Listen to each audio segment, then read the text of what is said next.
Thank you very much. Lord, here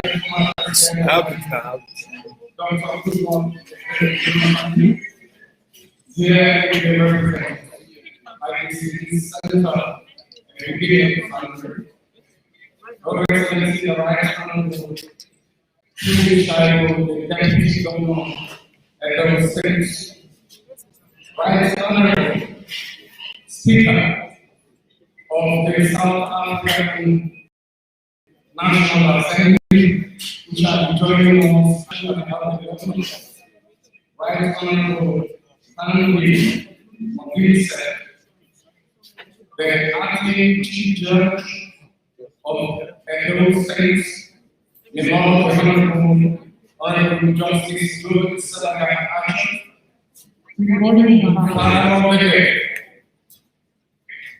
His Excellency Chief Dr.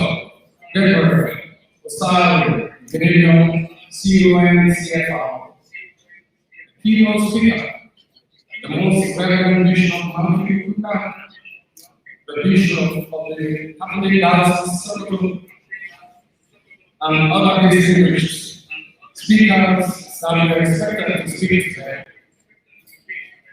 The distinguished body of benches, respected senior officers of Nigeria, President, Chairman and members of the Nigerian Bar Association, Minister Bank, here present,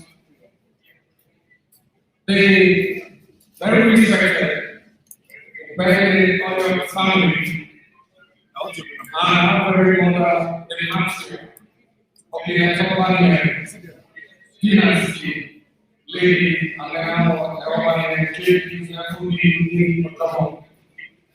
members of the fourth rank, the first hall, esteemed people who are joining us from Europe, America, Sub-Saharan Africa, and all over the world, watching us right now and ready to talk to you. These very people living collectively. This distinguished guest, ladies and gentlemen, it's indeed a great privilege and honor to welcome the high and distinguished personalities that are present in this hall today.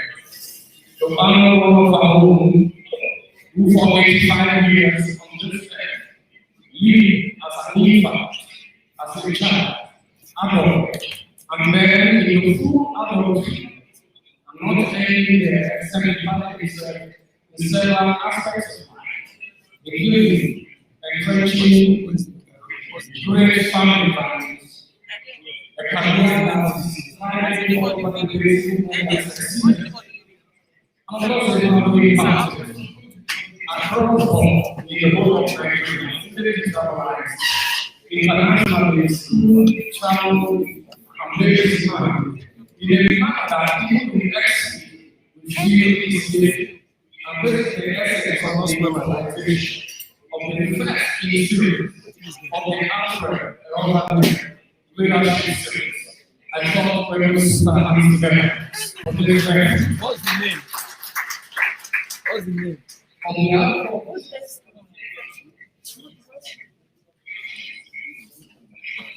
therefore, on behalf of organizers, the Eghobamien and Capstone Ray LP, I humbly welcome all of us to this great time.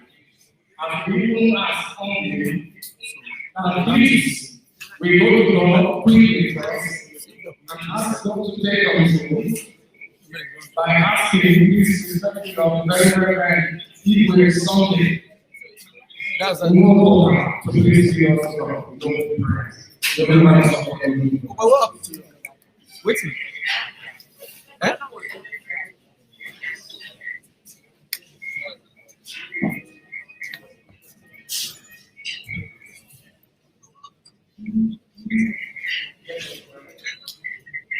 Our greatest Lord, we want to glorify you in our life. Lord, we know that by your grace we are grateful.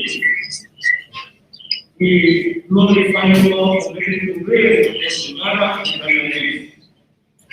We that exalted in the name of Jesus.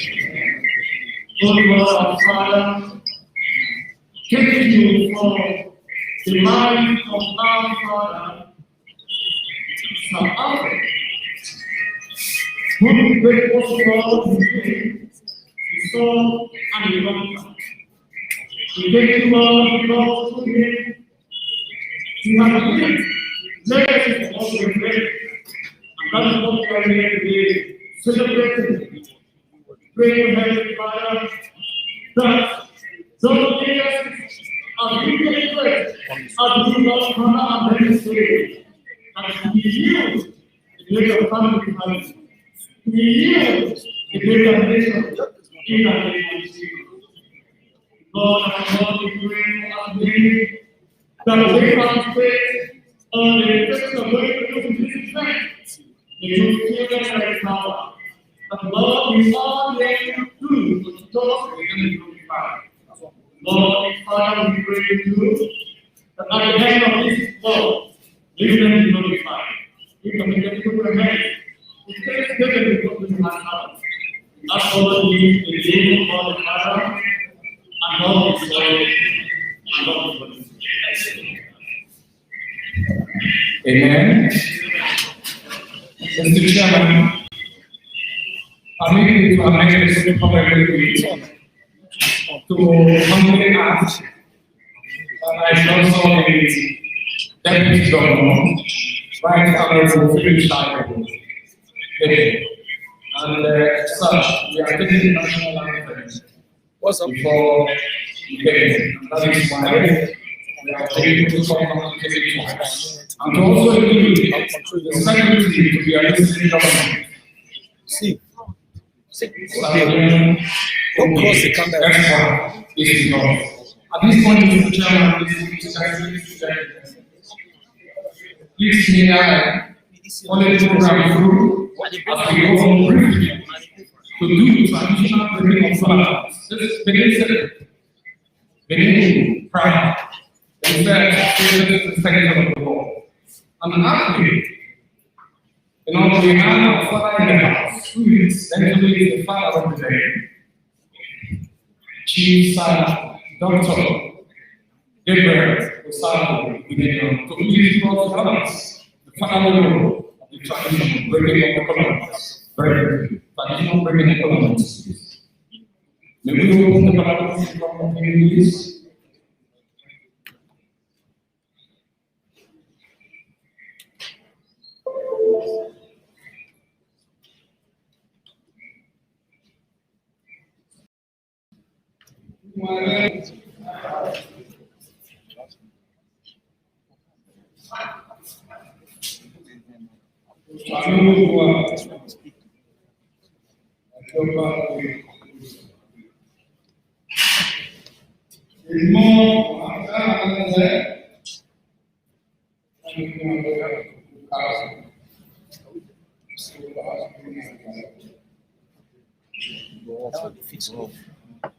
I know where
thank you, Samuel.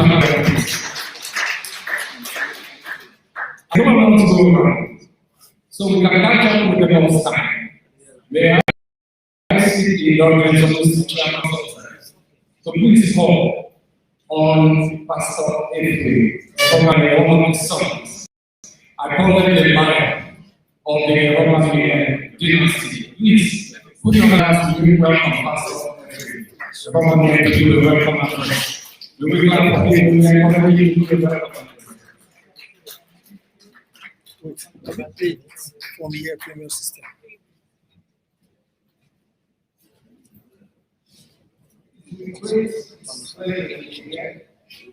It's okay.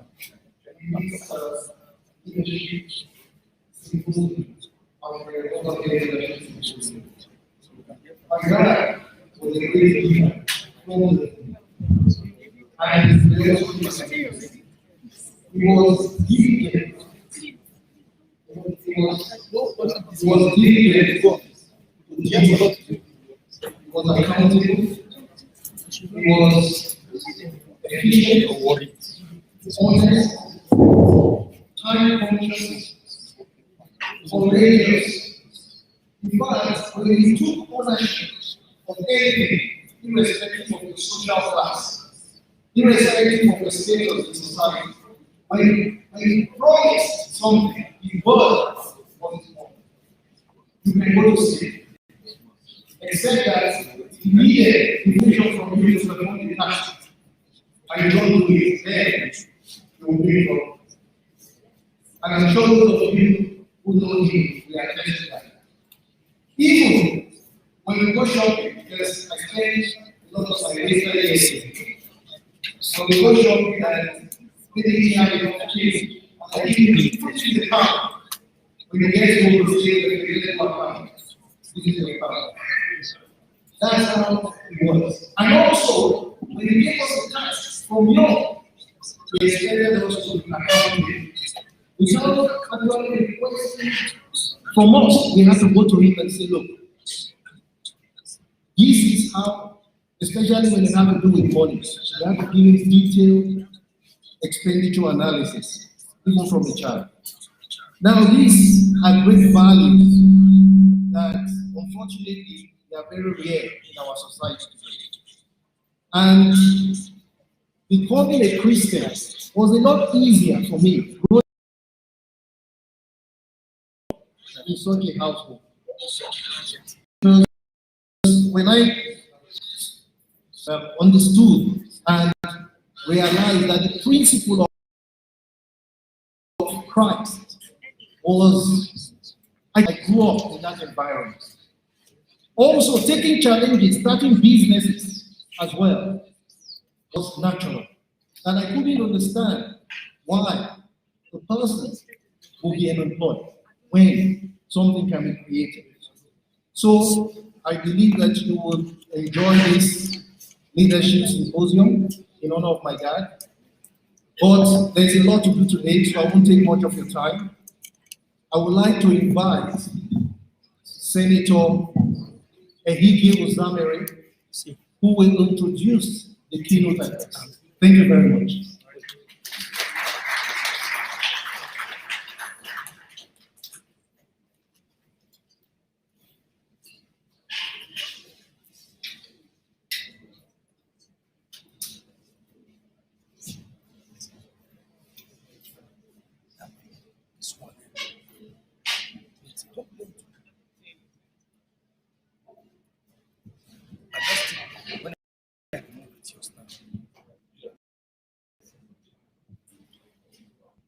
When I remove it, since I was uploaded.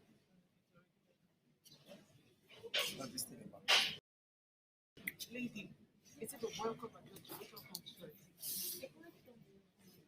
this one is chairman. When is it convenient? It's not even that. This one. Where's it? Oh. Quick, let's complete now. Delete this thing from up there.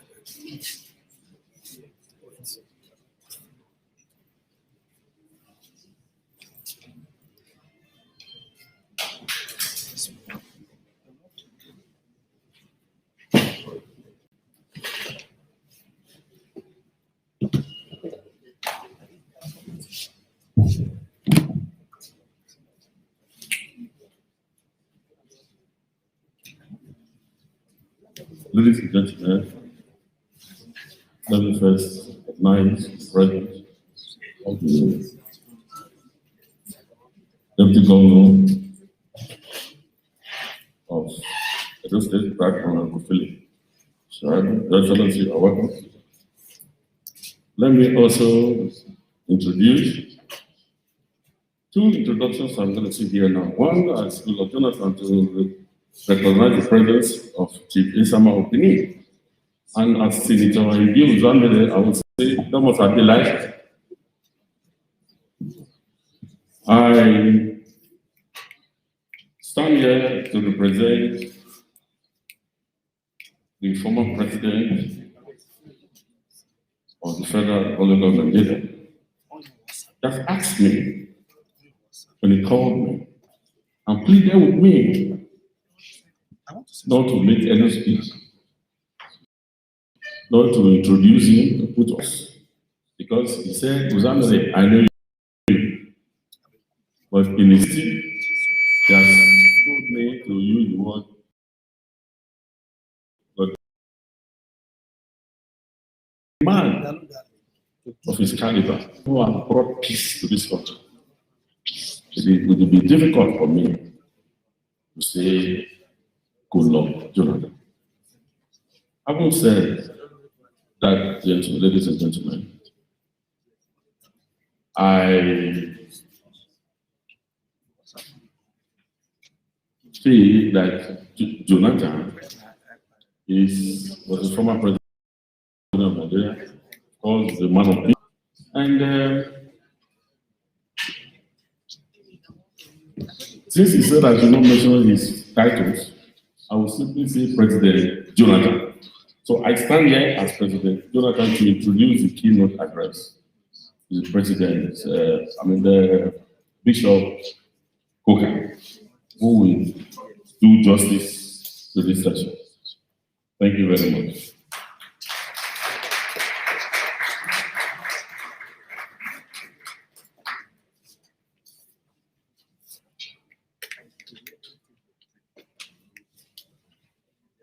Thank you very much, Mr. Chairman. His Excellency, Dr. Goodluck Jonathan, here represented by distinguished Senator Eghobamien. Please may we put our hands together for him again. His Excellency, the past president, is addressing us online.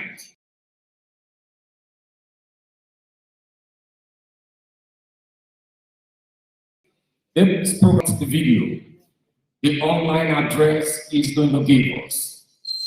For the now, we are being told that the keynote speaker, a renowned Nigerian, a clergyman, a man who has distinguished himself in several affairs beyond the clergy, a man who speaks truth to power, One of the great ideals the Alfred Eghobamien exemplified during his sojourn on earth. We are privileged to have the bishop of the Sokoto Diocese of the Catholic Church. Please, may we make welcome with a resounding round of applause because he's online with us now, the very Reverend Bishop Matthew Cooker, to join us online to do the keynote address. You are welcome, sir. Yeah, good afternoon. Well, good morning from my location. And I'm sorry I'm not able to be with you physically. We have already resolved this with SAN. It's a great honor for me to be invited to this event. I had the honor of being in the University of London at the same time with SAN. Saro. And then 2 years or so ago, he decided to put me up in Sokoto and invited me to his 50th birthday celebration. When I had the honor of connecting with his father. So I really want to commend him for taking the landmarks. Can you hear me? Yes, we can. Okay. Because at the end of the day, if we don't write our own history, whether it's family history, whether it's community history, whether it's national history, if we do not write our own history, others will write it for us. They'll write it either by totally ignoring us or paying attention to things that are probably not important to us. So I really want to commend Saro and his students for putting this together to remember their father, whose ideas not only gave them a good education, but gave them a good education because he had his eyes on a higher prize. That is an opportunity for them to compete favorably with deep commitment in the development of their country. And I'm therefore quite pleased, that Mr. Saro has been on the issue of being not only an ordinary lawyer earning good money, but also that he has stepped out and become committed in letting the rest of the world know where his own personal ideals, where his own convictions are. And this is not the time or place for me to enumerate the activities that he has undertaken. The idea behind this conversation on leadership is to call our attention to the debris that has littered the entire Nigerian landscape, Africa in general, but Nigeria in particular. We are very sorry, the very Reverend Father Cooker, please. We are very sorry. We want to steal just 30 seconds out of you to ask the panel that we dialogue with you in the course of this keynote, want to introduce them to the podium so that they can be set to dialogue this keynote with you after you have finished addressing us. May I therefore please crave the indulgence of Mr. Chairman and other protocols observed to make welcome those to dialogue the keynote theme with our keynote speaker. Please welcome the scion of the Eghobamien family, Osaro Eghobamien, Senior Advocate of Nigeria. The podium, please put your hands together. We are privileged to have a young man, Alfred Eghobamien, was a great mentor. He wanted the youth to grow and grow meaningfully, disciplined, forthright, resolved, result-oriented. We are therefore privileged to have a young man who shall be sitting on the podium with our brother. Please make welcome a public speaker renowned in various facets of life, tutoring, mentoring, and impacting knowledge. Adekami Olusanya to the dialogue table. Please put your hands together for him. Most welcome. You can see he's pretty young, brainy, and resourceful. Can we please put our hands together? At this point, may I humbly ask that our Bishop, Reverend Father Kuka, the keynote speaker, continues his keynote. Thank you very much. Please, let's make welcome our speaker. Put our hands together again for him. Okay, well, thank you very much. I don't think I remember before the magisterial interrupted.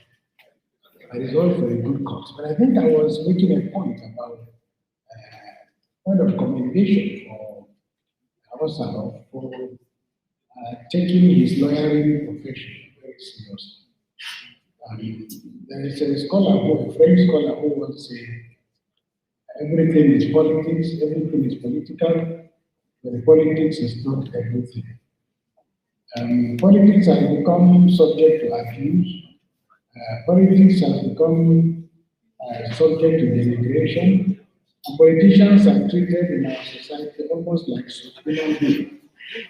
And I think majority of people believe everywhere that politicians will go to hell because of the bad things that they are doing. But I'm sure that every politician will go to hell. They carry so many people along. But the challenge for us is to square this side between those who pretend to denigrate politics and politicians, who also are feeding fast their dependency and political outcomes. This conversation is important only to the extent that everybody has to have some level of interest. Because politics is not what experts do. Politics because what human beings getting together as communities, it became necessary to design and to define the boundaries of duties and responsibilities. And in our traditional families and our traditional societies, most people clearly know their role in society. But so much has changed, and the introduction of politics in a partisan manner has further fractured our society. So I think the question to ask is what manner of men and women do we require to navigate through these turbulent waters of politics? And I think it's important that we understand, even in talking about politics, the most important thing is the focus on leadership and political leaders. And very often in Nigeria, we refer to political leaders as people who are wise, people who should be responsible for leading us where we go be. Unfortunately for us in Nigeria, there is whereas in a mechanic, you have to have a period of preparation, and it could take you 2 years to really back to be a good mechanic. In those days, we saw the signboards of mechanics who only qualified themselves by saying that they were London trained. You will not allow anybody to enter your house to fix a light if he doesn't show you everything that he has trained adequately for the job. Indeed, even armed robbers require training because there are pupils who learn from them. To me, that politics is the only career, the only profession that requires no qualification. I think this is where the danger lies in Nigeria. And we have ended up with a noble profession hijacked by men and women across the board who have no idea the length and breadth of the community and the superintendent. Many local government chairmen have no idea, or even the ethnic groups that make up the communities on the side. Not to talk of state governments, who probably are also quite unfamiliar with the ethnic, the cultural, social composition of the environment around which they govern. So if we have a situation in which people simply think that winning an election is going from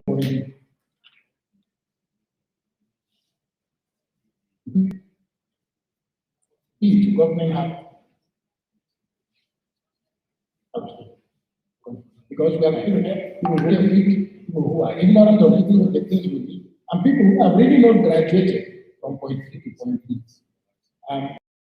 Perhaps in many cases, who are sitting today in high places in the government have the right of being taught, moved on to other things.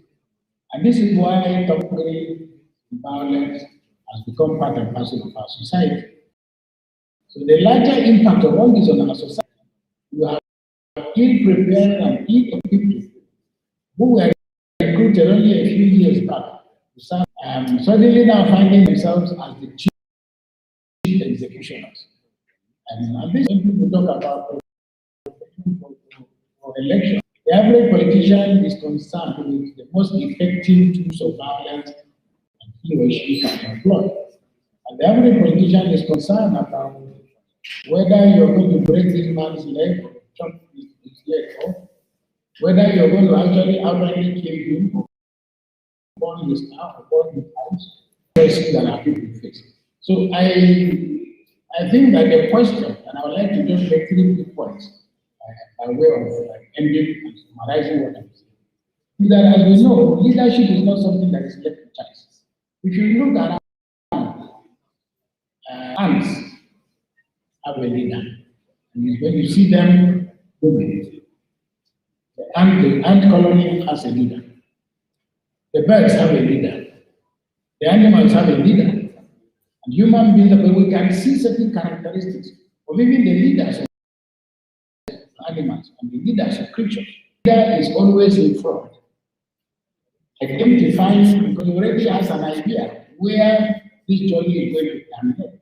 So when you see 500,000 million ants going, they are following one single person who the only one who goes where understands the landscape and they are willing to follow. If you look at the animals, whether they are cows, whether they are donkeys, whether they are chickens, you see them moving in an orderly fashion. Sometimes you look at the sky and you see about 100, 200, 300 birds, all of them flying at the same time with incredible speed. What is interesting is that in all of these flights, these birds never have an accident. Why is that? It is because they are mentored, and also those who are living have an idea about this business. It is only in our country and other parts of Africa that there are no required skill sets for politics and public life. So I want to end by simply saying one, if we are going to have effective leadership, then every leader, it will be very interesting to test a gubernatorial candidate or even a local government chairmanship candidate by just asking him simple questions such as, the nature of the environment. How many rivers are in our community? What is the landmass in our community? How many ethnic groups are in our community? Which of these languages in our community do you know? Which of these communities in our local government? So this lack of familiarity with the environment is why you find that very often leaders are incubated in government houses, villa government houses, and they simply go from there to official function and come back. They are unable to really, they are also unable to give us a sense of direction.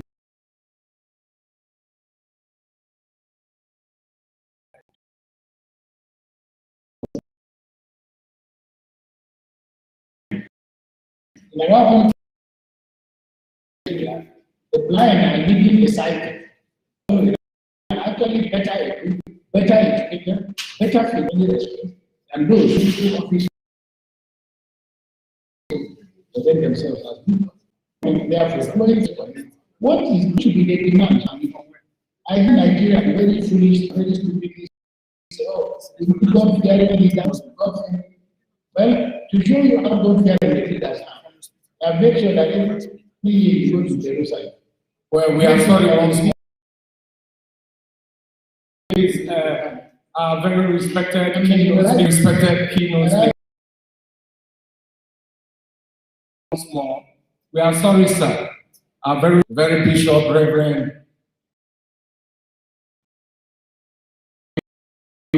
we are sorry. We are going to introduce resounding apologies. So we can come back to you. I'm also informed that please, for time constraint, we have 5-7 more minutes with you, so you can please have the panel of discussants join you to interrogate the topic you're speaking on.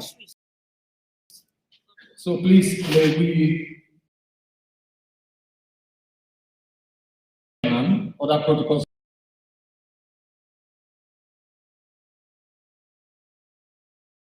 pretty much.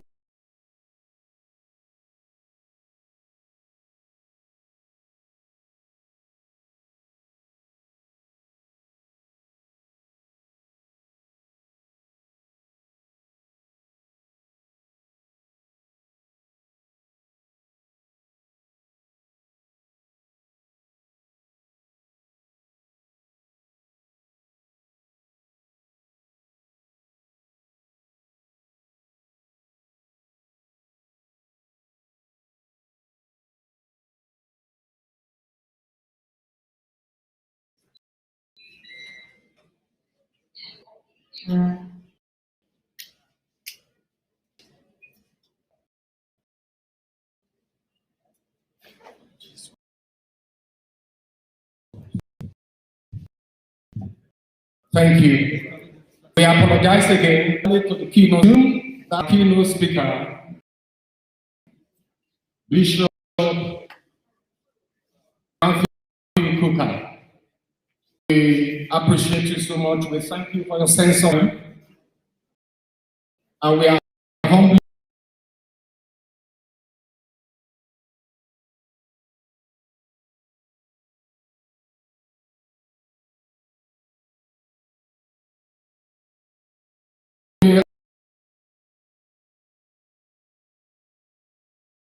also appealing that we have about 5-7 more minutes with you.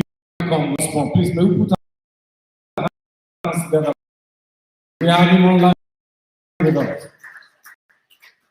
I'm sure the session of this leadership, the first in the series of Alfred Eghobamien, Senior Advocate of Nigeria, the man who left big shoes that are so large for those who are coming, particularly who are already doing well. Anyway, we have the son of the family, Sarah Eghobamien, SAN Senior Advocate of Nigeria.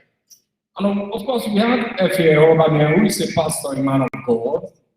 We have also Edosa or Eghobamien, who is a successful businessman, entrepreneur, and of course, a man who is doing a lot to uplift and also create employment for being unemployed in our society.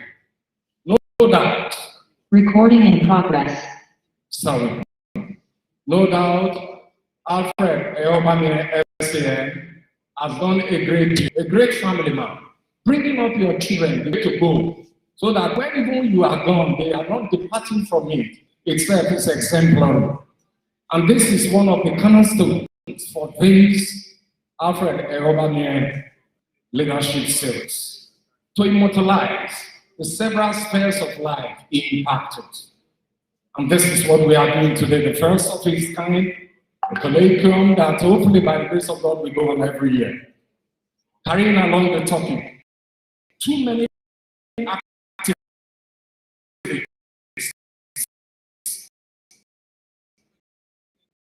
very few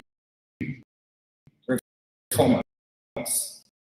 He was indeed not just an activist, but a great reformer. That's what we are here.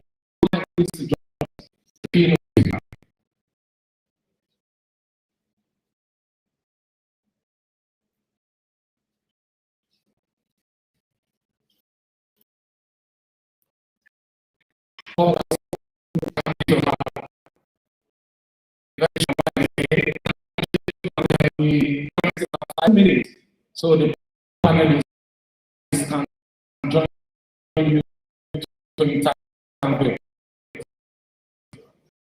the topic. Please. Please, may we put our hands together and make welcome the keynote speaker once more. Welcome, sir. About animals. Leadership is about leadership, and that's what you often see about what the greatest risk.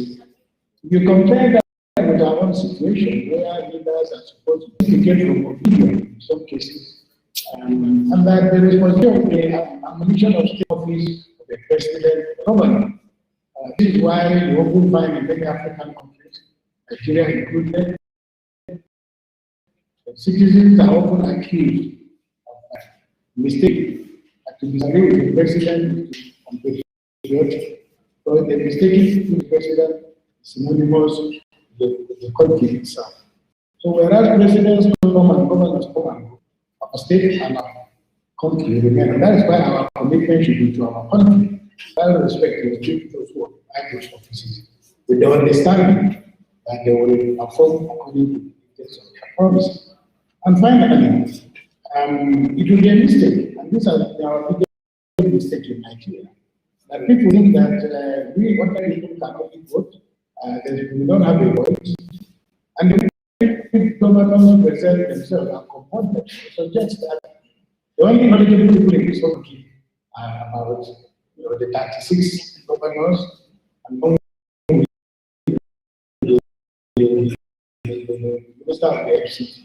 And the only knowledgeable people who have an idea about what is happening in the country. Now, the inability of a leader to harness and harmonize human resources is what is responsible for the ugliness that leadership has become.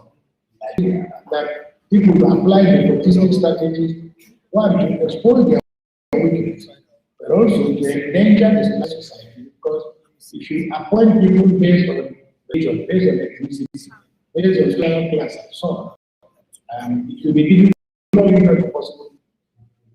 Let me stop there, and I want to pay my respect to my respected Esama, and I send my greetings to him.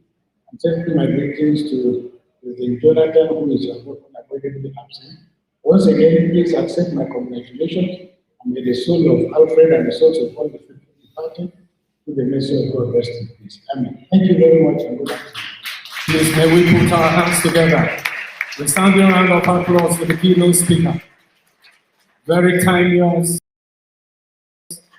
apt, brilliant, resourceful. Now may we humbly, Mr. Chairman, other protocols observed, invite the panelists to dialogue with him. One of them is the son of the Eghobamien family, Eghobamien, senior advocate of Nigeria, and the public speaker, Eghobamien Olusanya, to please dialogue and or interrogate all of the things he has spoken about on this keynote. Thank you. Welcome, panel of. Thank you very much. Okay, so Bishop, can you hear us?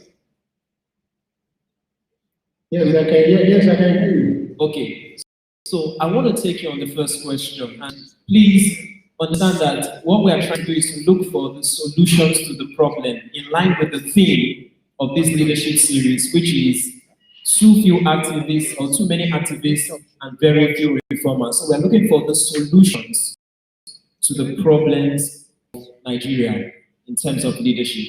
Now, I happen to be the grandson of a former governor of Nigeria, the grandson of a former governor. In 1992, my grandfather became governor, Sir Michael Otedola of blessed memory.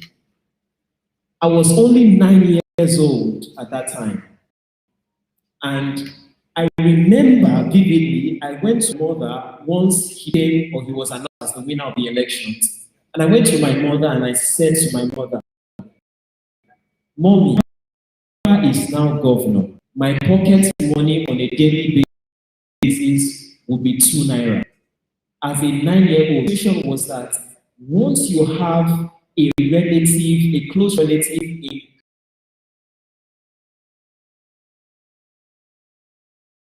or significantly.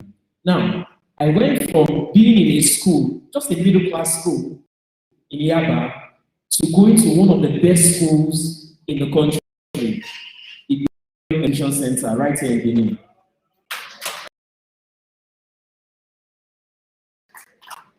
Now, but this is my question. What is the reality of citizens? A genuine when a relative, close relative, or someone you are connected to gets into power? Because not only did the fortunes change, the fortunes of everybody in the family seem to just change. And is this the proper expectation? And like we said, I said to you, we are looking for a solution to the problem. We are looking at the citizens now. On the part of the citizens, what should our responsibility and expectation be? Thank you very much.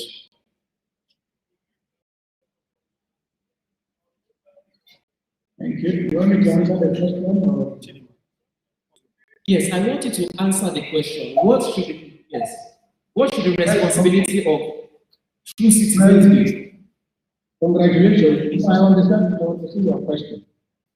Let me answer your question by saying that I had the honor of knowing a grandfather who was a very prominent Catholic. And what he did in Lagos, testimony in Lagos, something that all of us, let me start by saying, the Catholic Church are very proud of, because he came to government, came to public office, morally equipped. What is missing now in our situation in Nigeria? So many characters are coming into public office without the moral power to provide moral leadership. Now, and of course, the government has become like a casino. Likely because we manage to create an environment in which only the wrong people, good amount of money, to become governor or president. You didn't have the money, amount of the money. It doesn't matter. People support you. That's why it's also very risky. When you hear presidential candidates and gubernatorial candidates, I'm a man of integrity, I'm getting power, I don't have any money. Well, those who pay could be all kinds of characters. And when they pay for you to get elected, they will come to collect the proceeds of their investment. And this is why the waters are so convoluted. I think that Michael Otedola, of blessed memory, is very proud of himself because of his son, a friend who has grown to be far more famous than the father, which is actually the and I'm hopeful that he will also be more famous than Femi or whoever you are father may be. That's the only way you can measure progress. But to answer your question directly, it is that governance is not something that we are just asking. That is dangerous for us to simply stare at people in power and believe that they are so powerful that we cannot question them. Every citizen has the right to ask the relevant question. I live in Nigeria and they say to me, oh, and they say, Bishop, take it easy. The environment is very dangerous. I'm not afraid of your life. And people mistakenly say to me, you are a brave man. I'm not a brave man. I'm only a man of conviction. Because if you have no conviction, if you have serious conviction, then you use those convictions as a benchmark for those who are in power. And then you will engage the system by talking, by writing, and by participating indirectly. Because if you use laziness to simply sit back and say that you're waiting for the very people who are busy in this position to look after you, well, you will pay the price. And I think this is largely what we have done in Nigeria. So if anyone or no citizen was considered the constitution too small, it affects the change in our country. Thank you very much. Thank you very much. Would you like to respond to that? Thank you very much, and let me start also by thanking Bishop Hooker, who was in one of the colleges at the University of London doing his PhD whilst I was doing the biofinance. And of course, I can't continue without also thanking Chief Eghobamien, yes, I'm of the universe, as my dad used to call him. He saw me through university. I think I got to London when I was 15.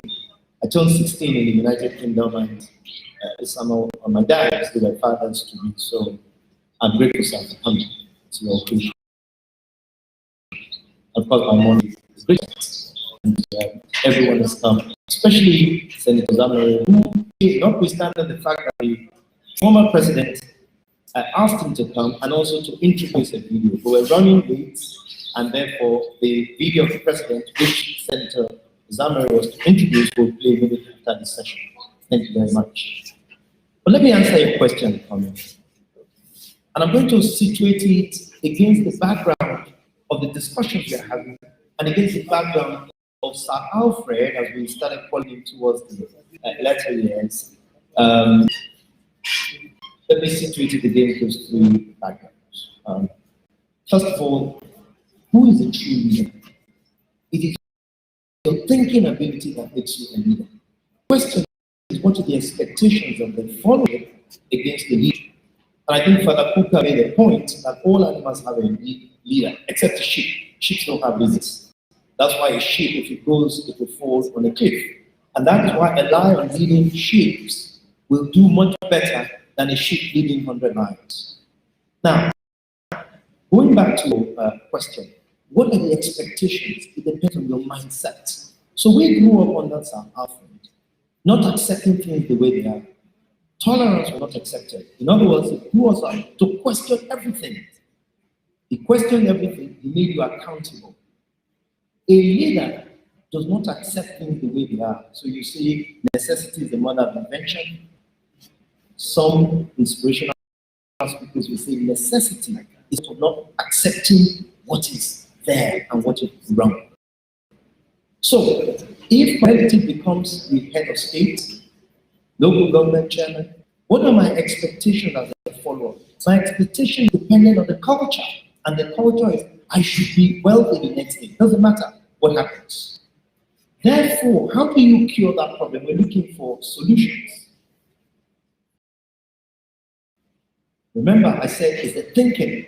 Therefore, the orientation is wrong. And that's why you're making those demands. How do you respond to that improper request? True leader shouldn't, because it's there for everyone, not just his relative. When you have a true leader, and if the more good don't understand what he's telling them, because the leader is. So he plays the dialogue with the right, and therefore he responds to that request positively, even though that does not enhance the greater good of the people. So, one of the greatest things that we must spend time on is not so infrastructure, physical infrastructure, but infrastructure of the mind. So everyone has to be educated to believe that we have greatness in us. And that is how Sir Alfred did it. He brought it up with the belief that, look, if you came before him, you had to be precise. You had to tell him straight away, and if you were not, you didn't suffer fools. But he paid attention on very small things. His philosophy was that a big thing, perfection makes big things, but small things make perfection. So my brother talked about accountability. If my father asked you to do something, especially if he sent you an expenditure, you were expected to come back immediately to reports, and then you were expected to be decisive and precise as to how you expended these funds. So you committed 2 offenses, even though you could account. If he sent you in the morning and then he came back at 1 o'clock and you were at home, you needed to report to him almost immediately. If you did not report, that's the first offense, so you had to answer to that before you then gave the expenditure. Now, if you were brought up under that environment, there's no way that government will be appointed or the family will be appointed. Yes. And you take anybody will be appointed and you expect him to that governor to reward you when you're not well. That's another thing about Sir Alfred. Hard work was his philosophy. Well without work was unacceptable. So he found it very difficult. He was very angry most times. Most good leaders are angry because he couldn't tolerate what was going on. But so let me leave it. The answer to your question is infrastructure of the mind. We have more attention to that. Thank you very much.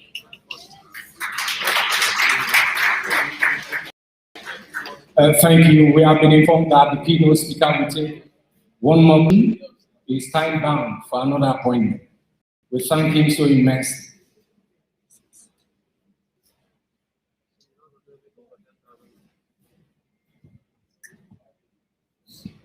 That's it. Okay, so Bishop, one more question for you. Bishop, can you hear me? Yes, I can hear you. Go ahead. Okay, thank you very much. Just one more question, and that is this. In 2002, there was a very public case.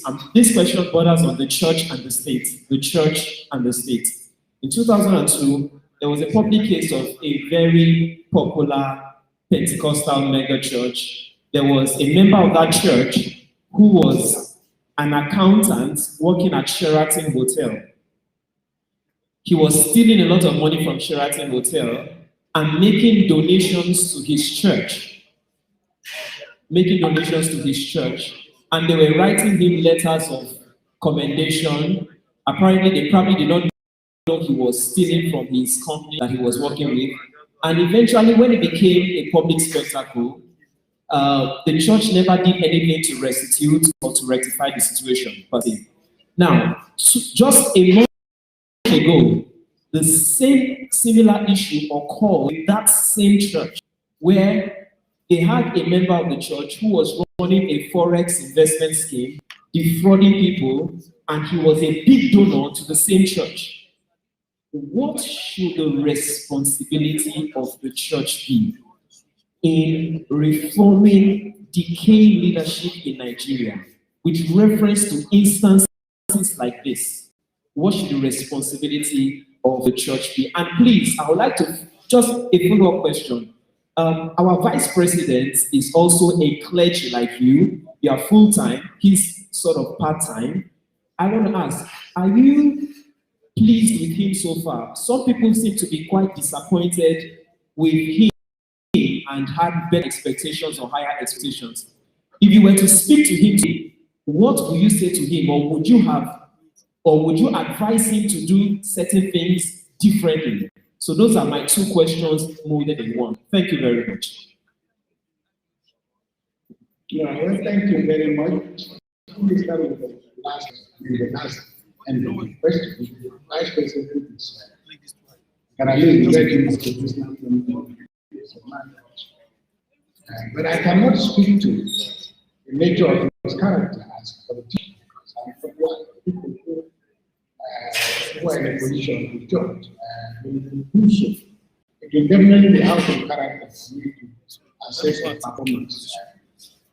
So that's all I can say. I'm writing on that is that I speak as a Catholic priest, not a Pentecostal pastor. I have not founded my own church. And the advantage Pentecostal churches have is that about my ministry. As a Catholic priest, I'm not allowed to refer to the Catholic Church as ministry because the Catholic Church is the church that Jesus Christ himself founded, Pentecost Day. Every other church that has come after the Catholic Church has been founded by a whose name is recorded. So, and to those individuals, let me say that these pastors are accountable for their conduct. That's a point that I think I need to make. Secondly, the Catholic Church have any deacons who are permanent secretaries, who are directors, who are bank managers. The Pentecostal churches have created, they've imported business and taken a business model and wrapped it around interest. And this possibility is focusing on how people can become rich. And so those who flock to those churches are those who also desperately are in transaction with God. And they are confusing political ambition at their level. It is their level where God will serve them. That worship has become purely and simply a transaction. And a good number of them are involved in business, legitimately or otherwise, not for me to judge. So the institutions of state. But when I speak of the Catholic Church, you are not going to find a Catholic priest who is negotiating a contract. You are not going to find a Catholic priest who is the permanent secretary. You are not going to find a Catholic priest of a political party. I can see it's not the place. I was approached, not once, not twice. My public wanted me to take a position in government. I said, no, I'm a priest. I'm not available for that. That's not what I was called for. So the pastor you're talking about is to the issue because there are pastors who are in the bureaucracy, some of them pastors are ambassadors, Pastors are permanent secretaries, pastors are chiefs of protocol, pastors are all kinds of things. It is the logic of Pentecostalism and that brand of Christianity, that we can use the building material of the world to build our kingdom. You can hear a pastor can tell you that I want people in our congregation, I want this number of people to give me 100 million naira or 1 billion naira. And actually, the people actually came out and gave those something. Again, as I said, the regulatory agencies and the commission to deal with this. So, really, what I'm saying, I do positive that the body of Christ body because I got hit into the trenches of politics with the consequences. For us in the Catholic Church, the priest is not allowed to join the political party. The priest is not allowed to take political office, except in rare instances in which you have the relevant authority. And I'm not saying we are better Christians, and a much more disciplined approach to the way things are. At an aside, the text 2 weeks from the pastor, I don't know him, who sent me a text to say that he wants to commit suicide because he started a church and the church is not going to stressing, as he said, because he can't pay his rent, and he can't pay his children's fees and so on. So this is where we find ourselves in Nigeria. It is a tragedy, like you say, that a man can be a pastor of a church and then be involved. But these are the consequences of using the instruments of the world, to be the kingdom of God, who will face the consequences. That is why it is necessary for Christians and Christianity to redefine his role in society as being likely to provide moral compass. And we are in a poor environment where people expect to get money by miracles, by subterfuge, by any crooked means at all. And as I say, it is the people who are flocking to these churches that will answer the question. But I end by saying, if I am caught involved in any of this thing, it is not a vision of the Catholic Church that has done this. It is a deep one to be a vision. And it doesn't mean I should not stand in the Lord of the land. So being a pastor doesn't foreclose the possibility of you suffering the consequences of your action. So once again, let me thank you very much because I got to run our book to Mama Osaro and everybody in the house. I wish you all the best and have a wonderful deliberation. God bless you all. Thank you very much. You're welcome. Thank you very much, Bishop. May we put our hands together at the sounding round of applause. I guess that was the answer. I want Mr. Eghobamien to respond to the question as well. Okay, briefly, please, our keynote speaker, before you go, sir, with due respect, we want that Osaro Eghobamien, Senior Advocate of Nigeria, responds to what was said briefly before you take your leave, sir. We thank you. Well, Komi asked two questions. The latter question was, what is Bishop's reaction to the Vice President's performance? I don't know if that question was also directed at me. I need to disclose that I have a very close relationship with the Vice President. And I think people need to understand that the Vice President can only work within the Constitution. That creates a problem. So in the year part, he did a lot of things because, in my view, there were a lot of failings, so he intervened. Today, I think that's indicated because there's an ostensible attempt to follow the Constitution. But I think the question, whether or not one is happy with his performance, can be put in a broader context, whether one is happy with the situation in Nigeria. I don't think anybody in the true sense will say that there is true leadership. So if we put it in the context of leadership, either is somebody who takes you, has vision and takes you to a destination, and then you need to feel and be impactful about it. So even if you're working and you can stimulate and excite those who are following you, there's a problem. So I think that question for me, put against the larger context, is most people are disappointed with what is happening in the country today because there seems to be a lack of vision. The second question you asked is religion and politics, those men in the clergy. Responding directly to Bishop, I think many of the disciples of Jesus Christ were men of different fields. Some of them were physicians, some of them were carpenters. Those who left what they were doing to become disciples of Jesus Christ. The word discipline actually comes disciple.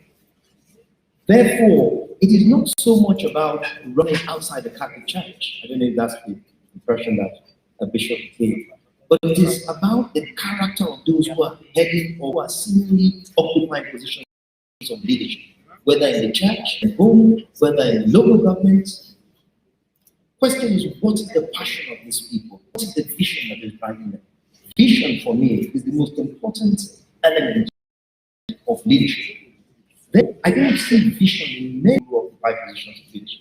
And that is what you see infiltrating into the churches, especially. So unfortunately, the church actually exists as an institution and a beacon for leadership is failing in that respect. But it's not possible. Thank you.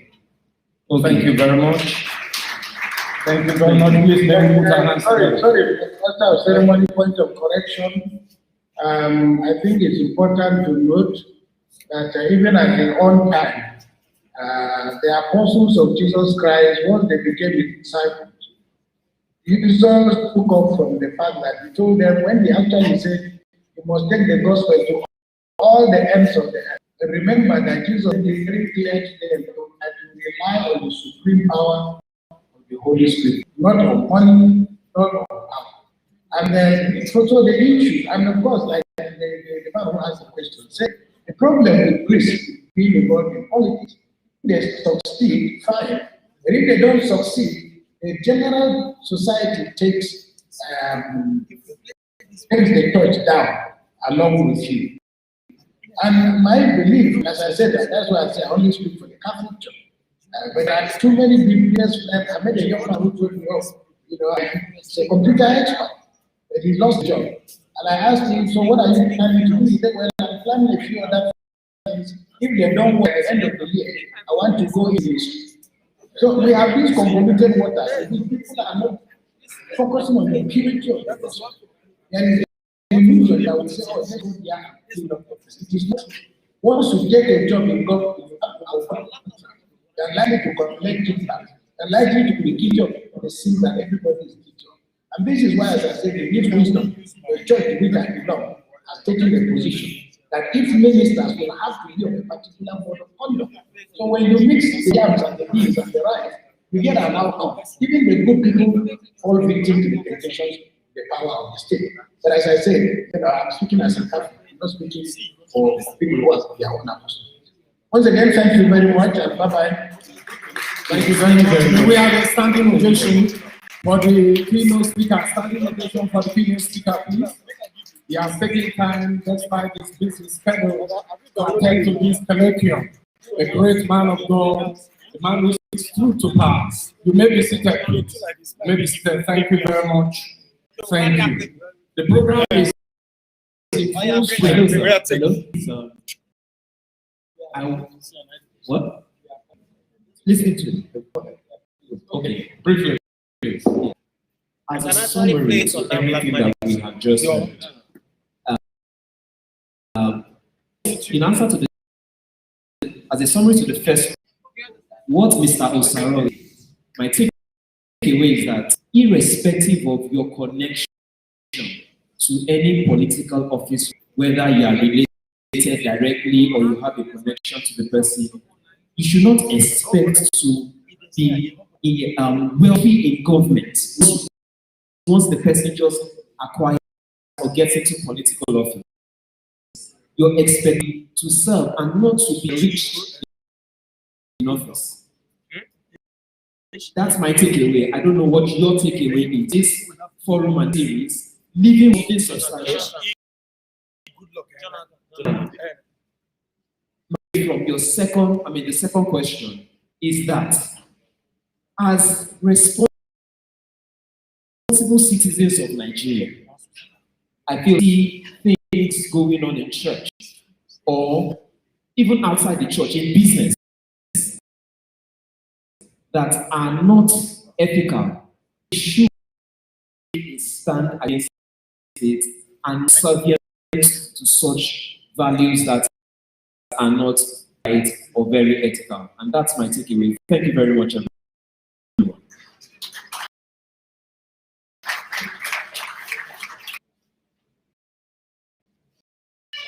At this point, Mr. Chairman, protocols observed, may I inform that we have a robust interactive after we are taking the video transmission by the chairman, the former president, Lord Ebele Jonathan.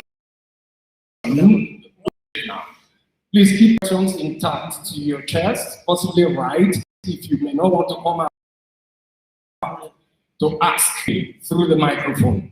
We can read your question and the panelists will answer you. But before we go on to do that, by now, I'm sure that everyone in this copy of this question, Alfred Eghobamien Leadership Series is taking it forward to the next level. He was a very structured family man, a man detailed, a man who was very meticulous, a man whose life was so much of exemplary examples across Nigeria, Sub-Saharan Africa, and the world, that we utilize this idea. So at the time of exit, I structured everything concerning estate, etc., etc. One of the problems of our contemporary today's society and family is about success, which area I dealt with very seriously, with heavy content because of this legal practice. So please, this questionnaire, fill your name, your phone number, email, if possible, and please submit the questionnaire to our desk, our front desk out there, so we can collect and offer solution to some of these things. This is one of the things I deal. The leadership program is taken care of for the next level. Thank you. But I quickly want to say, His Royal Highness, Professor Gregory Eghobamien OON, once said, is the enoge of Robanosa Abudu. He said about our late stage. Early in those school days, Fred already showed signs of leadership skills and traits of sterling qualities that later characterized and became the hallmark of his adult and professional life. Those who knew him will remember him for his punctuality, courage, frankness, and above all, a robust sense of humor. There are many other qualities that we write and sing about him. For now, let us take the video of the former president, who incidentally is our chairman today. Please make welcome. Good luck, Ebele Jonathan. GCOM. Please get up for the video as we play and hear from.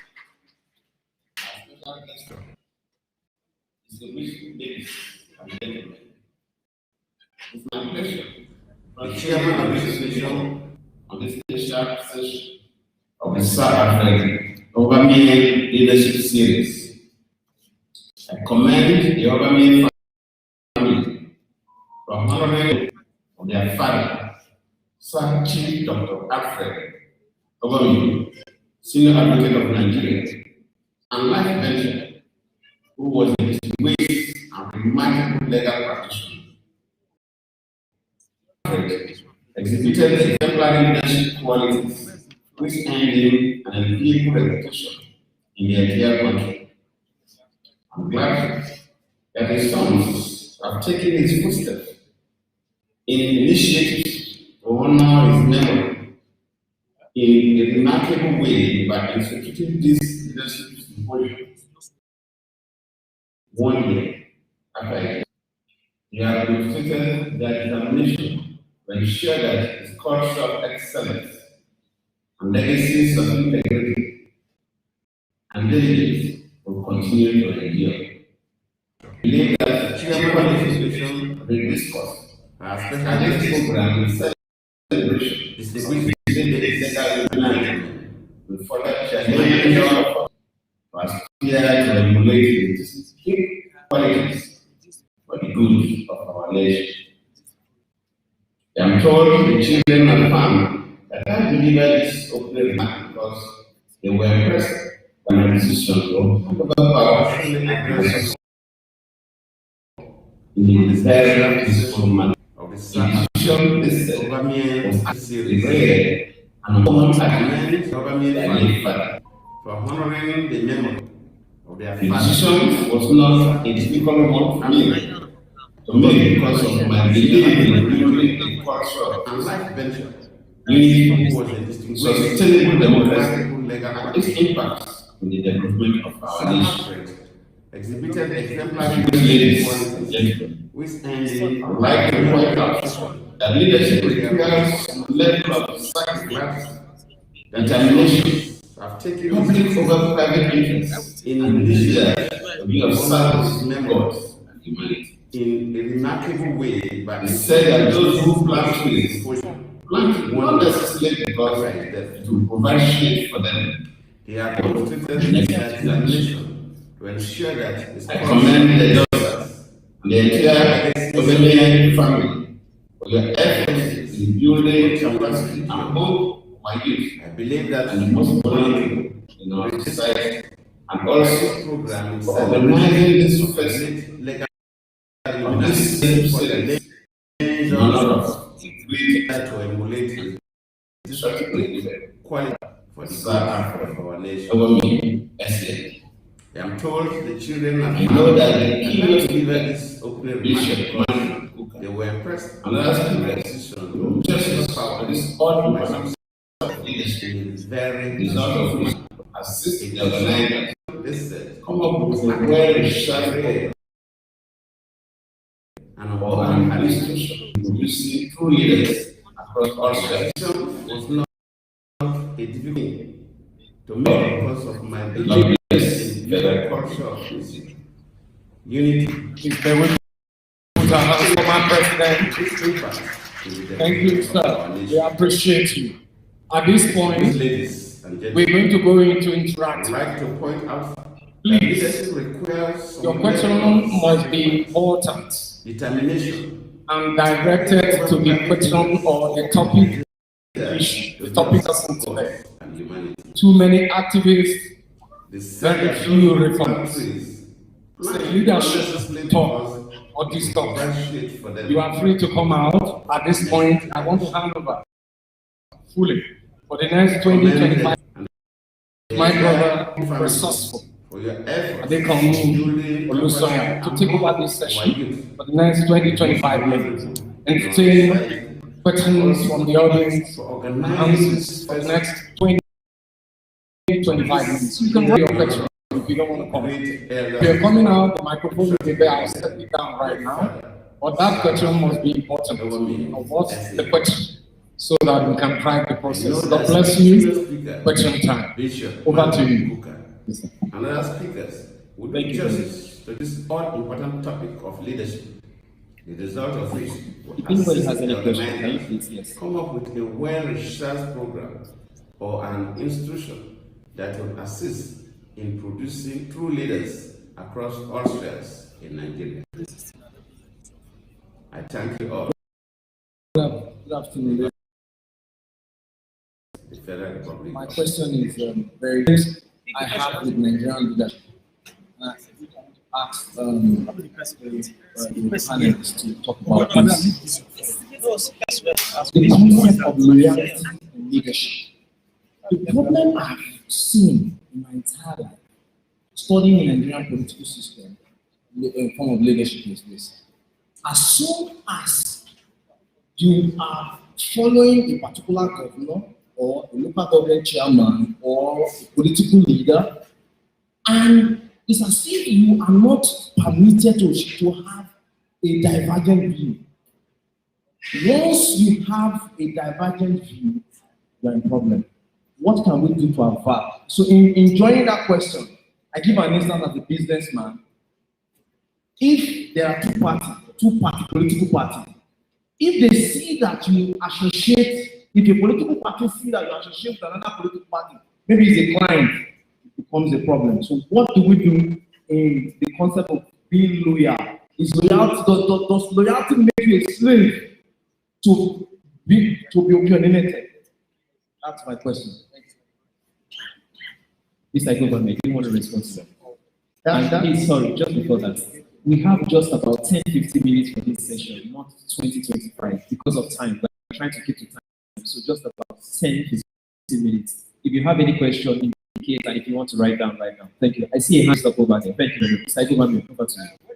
So again, I'm going to situate that question, get the background of the family, drawing from the South. What you have in politics is not just in politics, it's also in friendship, any relationship. The tendency to sacrifice integrity for loyalty. So let me draw from home because I'll be open. Sir Alfred was a very good friend to Chief Isama. They were best of friends. But Sir Alfred would always tell Chief Isama, "Sir, you're wrong. Isama, you're wrong." And Isama would say, "How am I wrong?" And they will discuss it.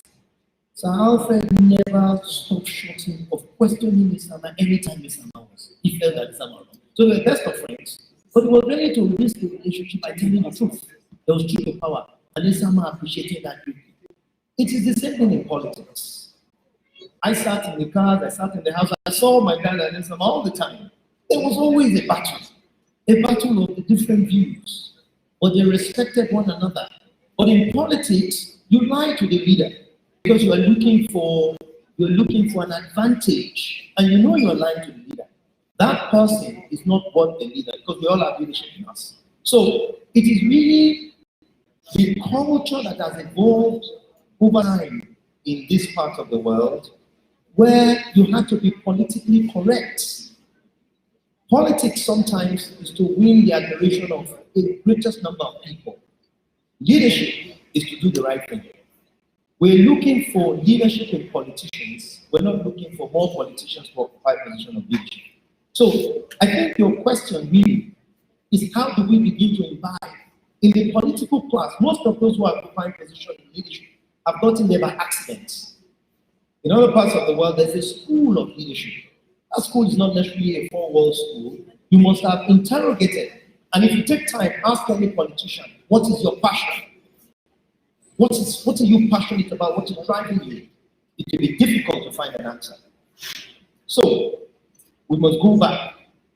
I will continue to mention a particular adjective here and a verb, infrastructure of the mind. It is weak. Any leader who comes today to tell you he's going to do X, Y, Z, it will be very difficult because the system by which we evolve interrogates true leadership and integrity. So I don't know how we're going to start, but maybe we'll start from the young children. Thank you. Thank you very much, Mr. Eghobamien. We have a question from the Speaker of the National Assembly of South Africa, Mrs. Sandy Modise. Can we have her now? She has a question to ask. You know, as you know, people are joining us from all across the world. Do we have her now? No. Okay, while we wait for her, someone raised his hand over there. Can you please come forward with your question? Yes, please. We can't engage her. The online viewers, how much response are Thank you you for the getting? privilege and thank you for the organizer. Are you getting I'm a response? lawyer, Yes. not a politician. My name is President Ighobamien. I am bothered about merit, the leadership, and federal characterism. And at the state level, because we state character and also merit. To large extent, I've had a good leadership trait in the states for some years now, and it's transiting. But there is a body language that there might not be shift in 360 degrees, because the next person to take over to be the growth center. Can we slaughter characterism or leadership merit for the ground of those that are already been assessed? Thank you. I didn't get the question. Sorry. There are showcasing in leadership. If you test me in a role, you can assess me. Now, that's merit. Can you ask me to go on a ground that other persons have to be tested? And also on the ground that there is a federal character, that there is a zone. I've exhausted my own zone, but I have done well. And that be a ground to lead me will be there for a long time, or that zoning has to be obtained. Therefore, there is a conflict between merit and parity. What is happening? You want to? Yeah, go ahead. You can take that. You want me to? Yes, answer? yes, please. All right. I think it's the conflict between zoning and meritocracy. That's the point. Zoning is supposed to be an affirmative action. And if we were sincere, in every zone, we do have people who are qualified and compelling criteria that they would have to occupy position of leadership or true leaders.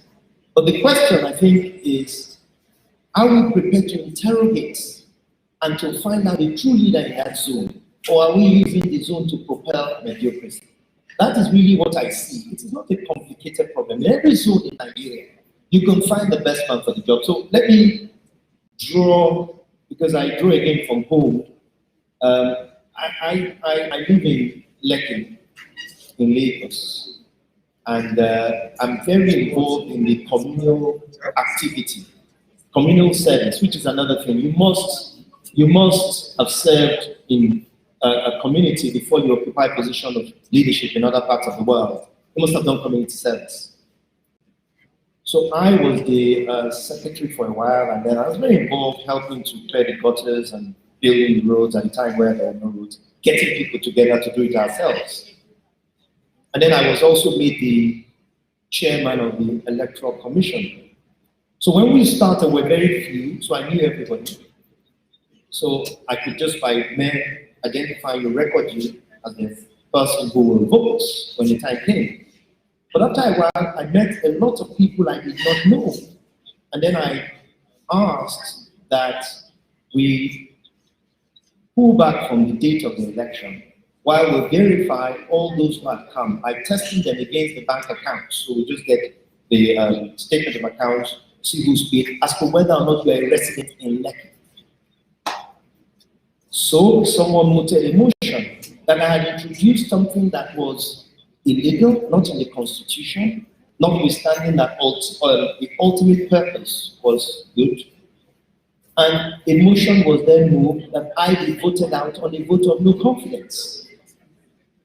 And I was voted out 70 to 30%. Now, and that is because most people who were there did not have the interest, in my view, of the community. And another thing, I knew most people there. Sometimes people were elevated to be ministers. I knew the character of the people. Nigeria is a very interesting place. Nobody does any investigation. And I would always say, and I would tell people around me, I know that fellow. I went to that fellow's house or the lady's house to knock, to help to clean the gutters, and that person did not come out, did not even open the door. I ended up interacting with the gateman. And that person became the minister, or some of them became ministers and commissioners. Now, if you cannot superintend over the assets within your immediate neighborhood, how are you entrusted with public assets? And I have never been wrong. I will simply say that person is going to fail, and they fail woefully, but I will not mention names. So I don't think that zoning itself is a problem. We're not just sincere about who we be as supposed leaders.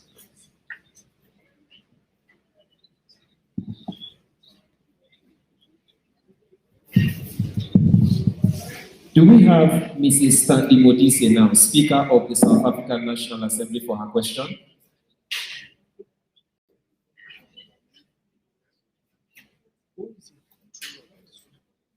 Okay. Now, because of time, we take just the final question. You had a question? Okay. Hello, ma'am. I think we have her now.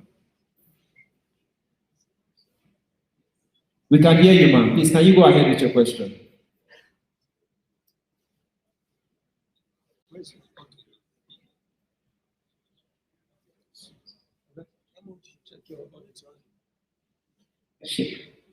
Who do we hand over to?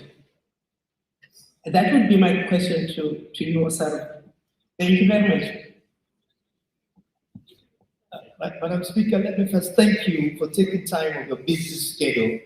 Madam Speaker is number 3 in South Africa.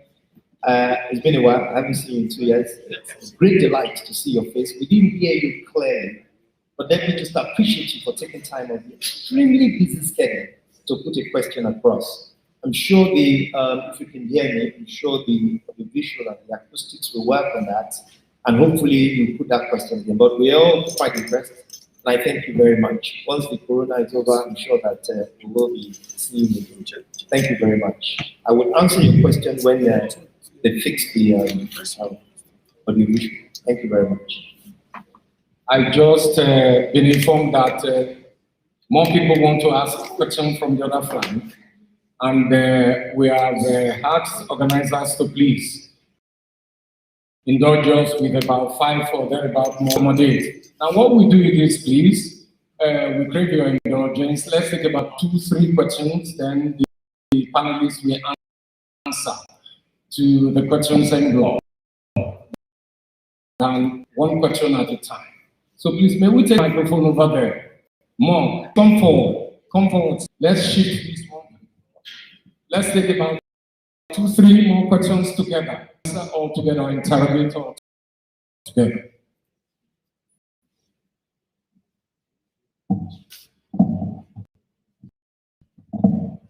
All protocols.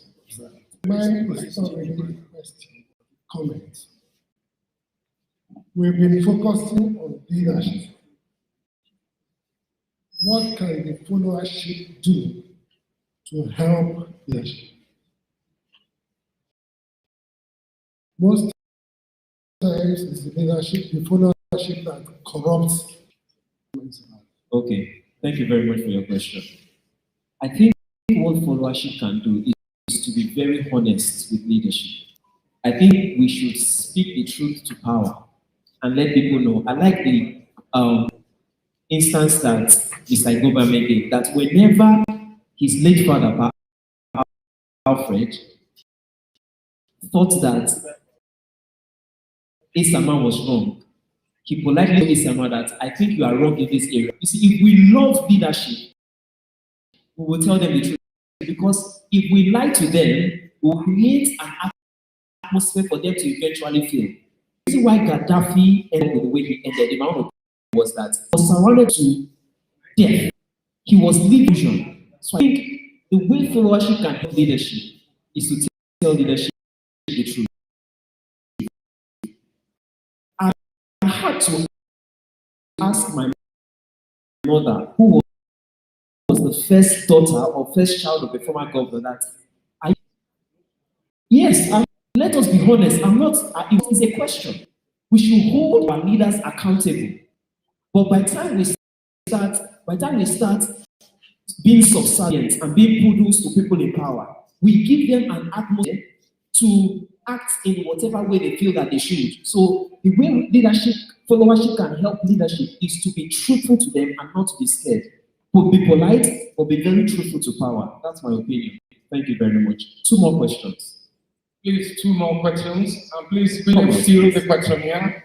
You have another paper with you called the green card. Also fill that so we can submit and collate together. 2 more questions. Please come forward, sir. Oh, you are here.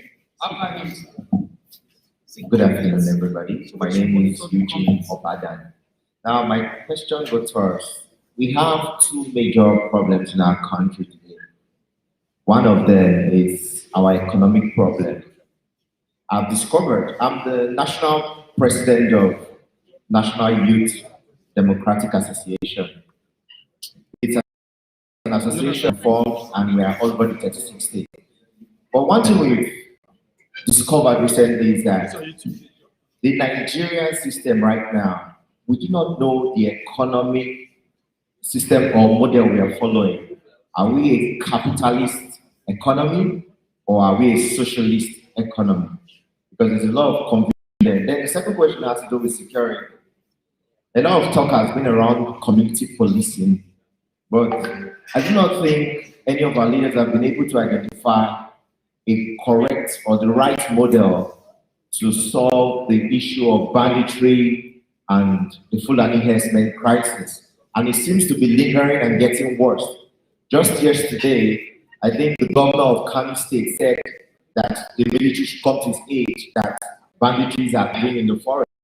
And I'm now surprised that should the governor of Kano State be the one telling the military when we know that these things are really happening? So what model or economic model should we be following, and what security model should we put in place? Thank you.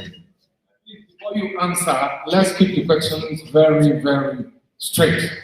And please, one question per person because of the calculation of time. The second session will start immediately after now. Organizers have organized lunch break for everyone so that we don't have a time lapse. Immediately after the first session, we resume the second session. Those of you who are asking questions online, you're watching us, we thank you very much for participating. Please, we are viewing your questions, we collate all, organizers will respond to you accordingly. But please declare your identity. The two young men to ask questions, one question, about 1 minute each. Thank you.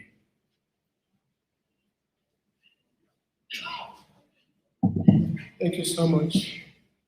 I am Reverend Father Valentine, a Catholic priest.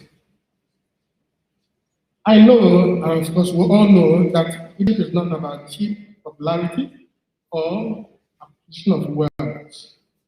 And as a young person growing up, I heard about Global Mike Opera.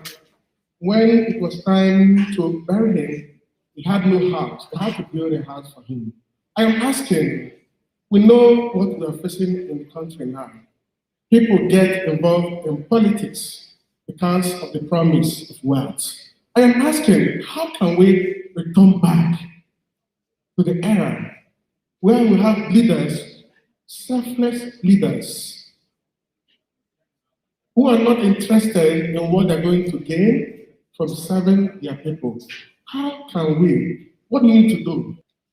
As regards the salary of those who are in power, I think if we are able to remove some of those allowances, salaries, genuine people will be the one getting involved. Thank you very much. Thank you very much.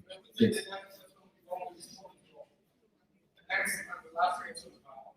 Thank you very much. My name is Eghobamien. Straight to the point. Forgive my pessimism if I say I don't believe that the changes we want to see in our country will happen in this generation. I think we should start looking at the generation that is coming. Unfortunately, if we look at the generation that is coming, we really are not very confident that they can actually deliver that change. The craze for wealth, young people want to make money so early. Unfortunately, the older ones haven't been a perfect example for them. Building on your relationship with your father, looking at you and your siblings, you obviously turned out perfectly well. What did Sir Alfred do right that parents should be doing now to help us secure the next generation?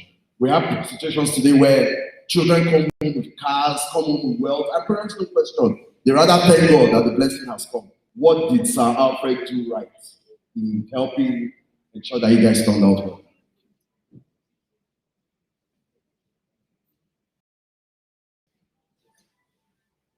Yes, Mr. Eghobamien. Mr. Eghobamien, you want to respond to that?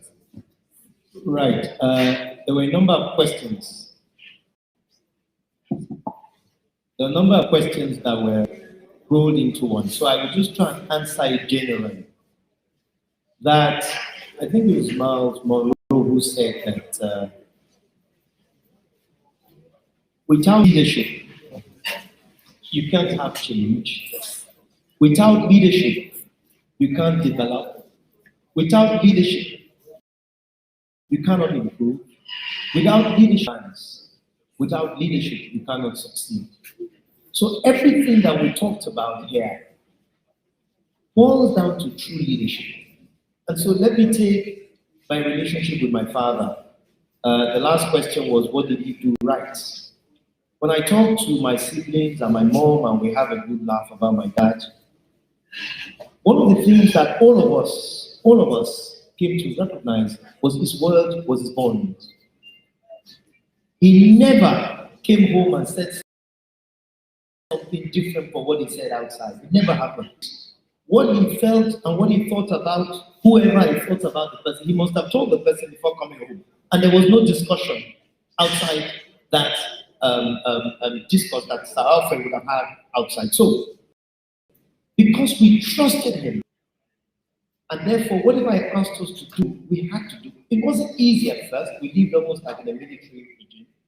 And that's why he was very close to many people with military background because of the way he lived his life. And so I think that it wasn't so much what he said, or he was stern with what he said, but he also backed it up with action. So he was not just an activist, he was a reformer, and we saw it at home.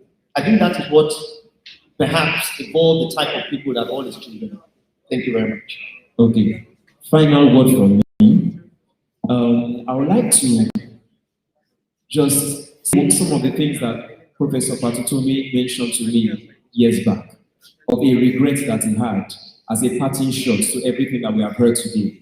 You know, he said that one of the greatest regrets that he had was that when Nigeria returned to civilian rule in 1999, that he did not go into political office. And he said that that opened a vacuum for all sorts of people, not just him alone, but he and his other friends, the Olisa Bakobas, you know, you can mention them. Their reluctance to get into political office at that time created a vacuum. Or we should ask ourselves, what must we do now? If we are not happy with the dominant political parties that we have in government, if we keep on complaining about the situation of this country, what are we doing now to change the narrative? If you know people who you think have the wherewithal to run for office who are responsible, galvanize them. Talk to them, encourage them. I think that there are too many intelligent, well-meaning people who are sitting outside the fence. We have too many concerned intellectuals in Nigeria who are not engaged in the political process at all. And I think that is what is putting Nigeria backward. If we had a lot of them in the political space, I think the narrative would be different. And whatever we can do to engage them, I think will make a whole lot of difference.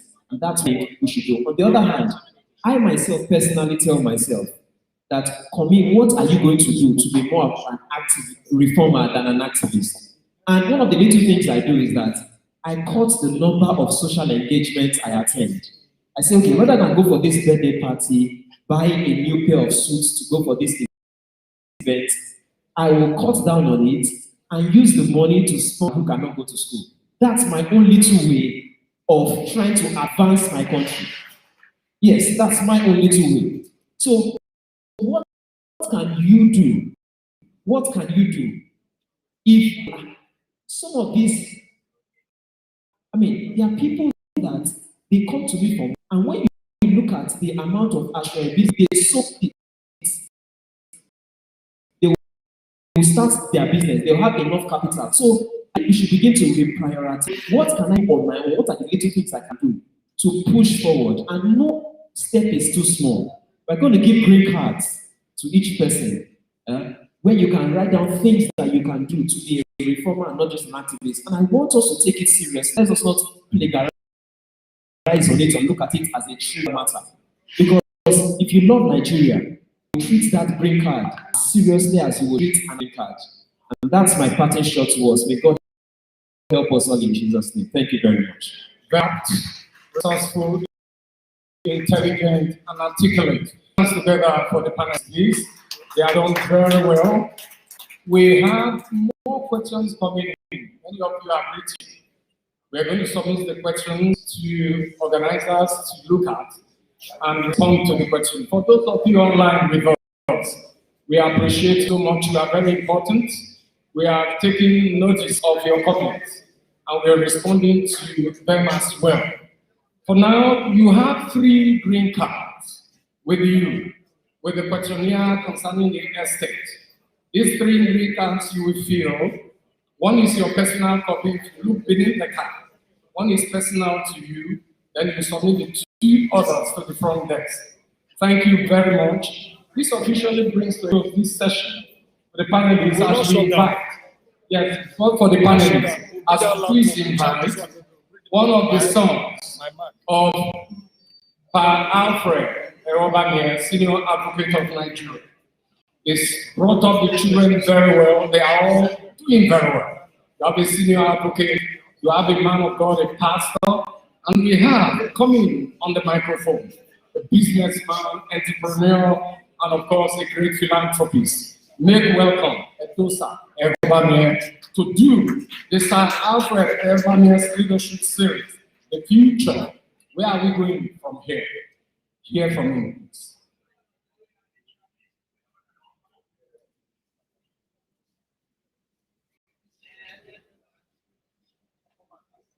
Thank you very much. Let me start by actually apologizing for this event that my dad was here and we would have had a due respect for all the issues that were not say totally we did our best in the circumstance. We did all our maintenance checks, everything. Somehow the system failed. Both generators failed. And we went the way to appeal to the authorities and the court power. Now the two generators are back. So that is what we face in Nigeria. And that is part of the things that we have come to realize we must change. Thank you very much. I welcome all my uncles, aunties, everybody here. Moving forward, leadership.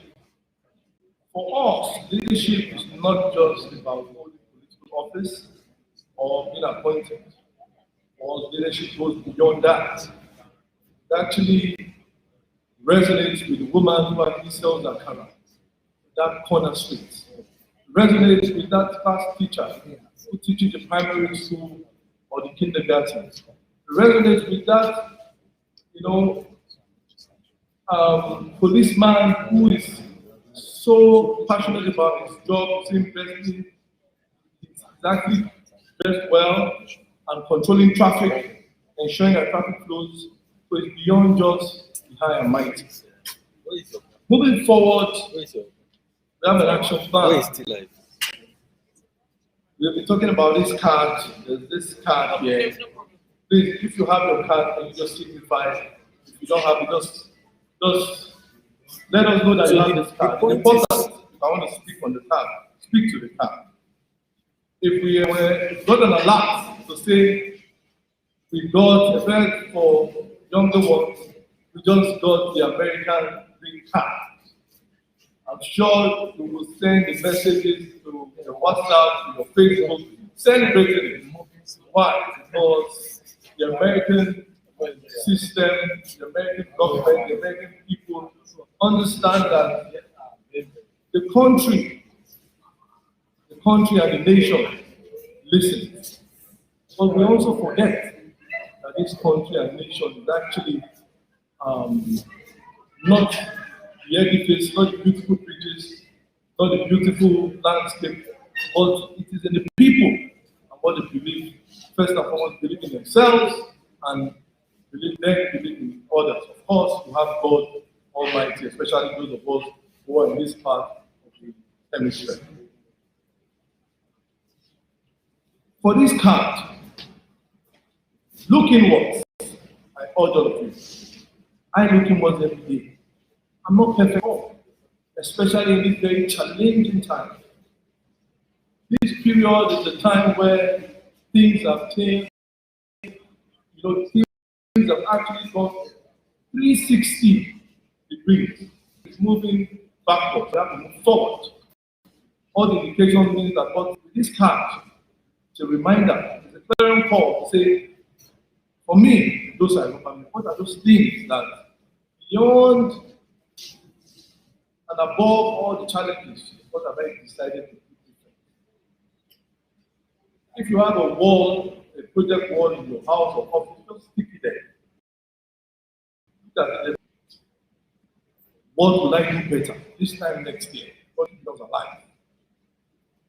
If you are somebody who is so much upset, work on yourself on anger. If you are somebody who has, but somehow, everything and anything you decide is setting something that will take you to the next level, and of course, peace of leadership value. If you show empathy in leadership, show kindness in leadership. If you are honest in leadership, above all, if you are disciplined in leadership. So there are certain things that we are not doing right. I don't know what it is, but please, this card is a call for affirmative action to say, I will do something different. Take it as a pledge. This is my green card.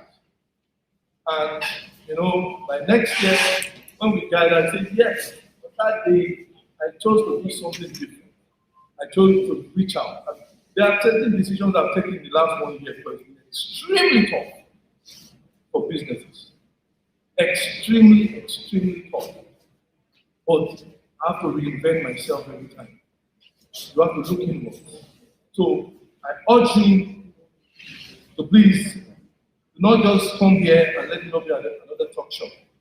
Let it be that we actually take this and say, let us do something. People have some vibes or the other that feeds us to go to the next level. So please, let us make sure we do that. Secondly, moving forward, we have relationship. Last year we were to do this during the past funeral. Signing of MOU, and not just signing of MOU, actualizing MOU with 4 higher institutions in Edo State. University of Benin, Alfred University, Benson University, and the Canadian University. In the law faculty and law department. What has the government decided to do in this regard? So select through a very, very unusual parameter. Selecting those with leadership qualities. Now, it's not about just being excellent in academia. Because to be a good leader, 2 things must be profound and profoundly evident. One is capacity, the other is character. The African and Nigerian institutions most times build on capacity, forgetting character. What is character? You see your elders, you get up, then you sit down. You see them, and they say, that is something. You see your elders, you would, even your colleagues, even those who work for you, don't turn them to slaves. Those who work with you, you don't turn them to slaves. It should be a partnership. So the parameters for identifying leadership will such that the committee will sit down and say, maybe the best dressed student, the most punctual student, maybe the one with the most empathy, maybe the ones with the best students. But in all this, elements of character will be promoted. So there's going to be a mock section, but it's already the framework that this is. So when you see somebody, oh, he's not doing so well academically, why would he be the one who will get the award? No. My dad, I remember when he comes, he became my best friend. Because but those of you who are lawyers will say that you would agree with me that you will not see Chief Alfred and Eghobamien when he gets it in the court. You will never see him.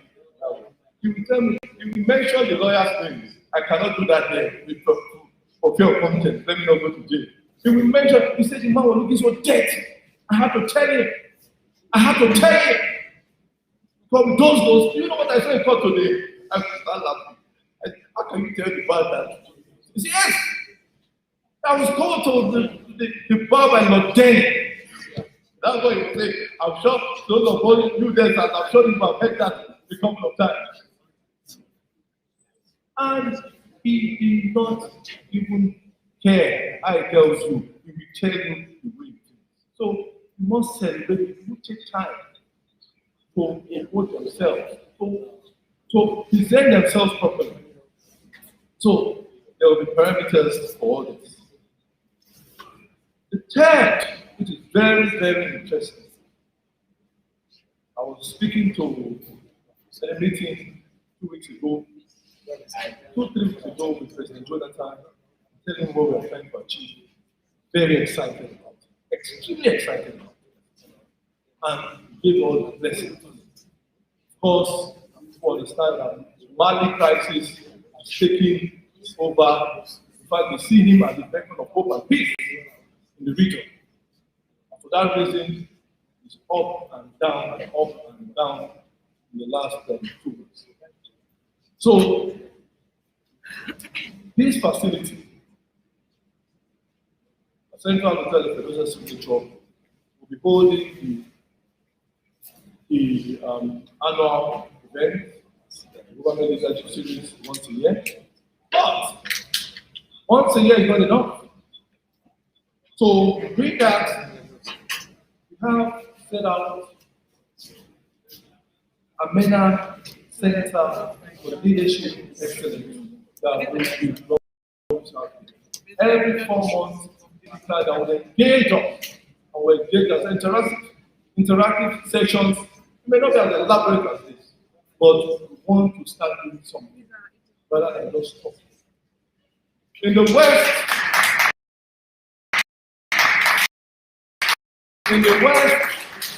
in the North, they move for the chance. The book is Saudana.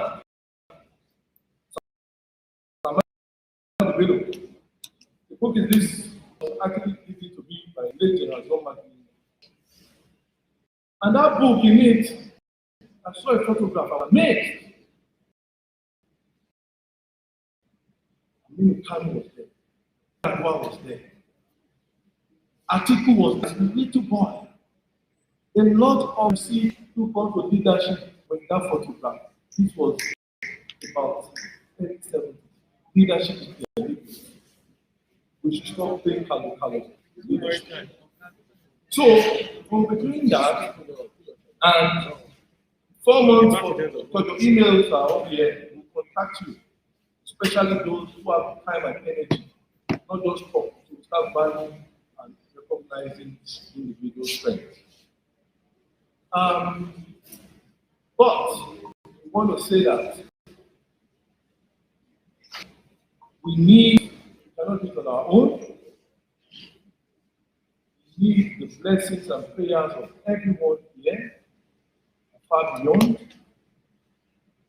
Wisdom, there is a lot of us here with you are actually a bundle of knowledge and wisdom. Please do not depart. I mean, when I mean depart without transmitting that to us. We need that to take us forward. We need that to take us forward. We want to see leadership direction. We want to see a constructive and purposeful intent to move us forward. At this point, I can see that we're pressed for time. I don't want to take more of the time. I would love to have spoken more, but I cannot do that. My brother is already looking at me. He's almost come to take the mic from me, but he told me to do this, that give me the instruction to do this. So at this point, I really want to, please, we are going to be in contact with everyone.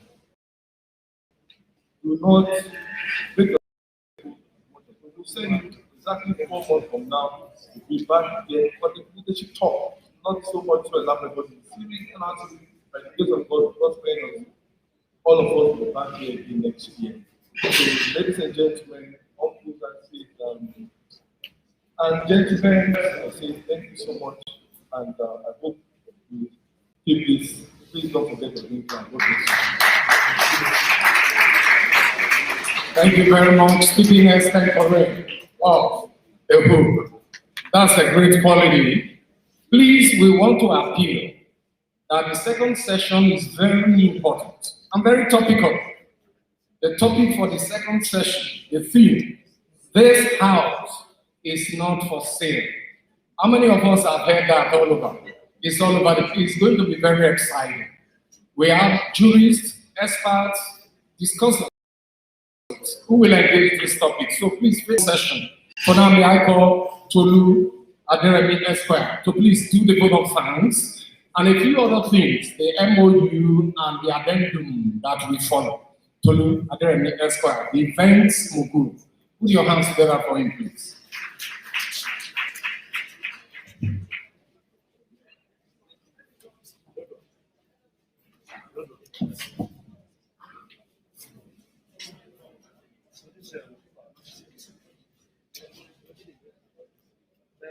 Your Excellencies, my lords, distinguished guests, ladies and gentlemen, can I have your attention for the next 5 minutes? And we're closing this session now. In 2011, the ICPC Act prescribes that its chairman must be a retired justice of the Supreme Court. And what that presupposes is that that fellow, by law, must be 70 to be a retired justice of the Supreme Court. In other words, the chairman must be 70 plus of the EFCC, the ICPC. A certain justice of Supreme Court retired in 2002. In 2011, he was appointed, interestingly, by the chairman of today's session, His Excellency President Goodluck Jonathan, as the chairman of ICPC.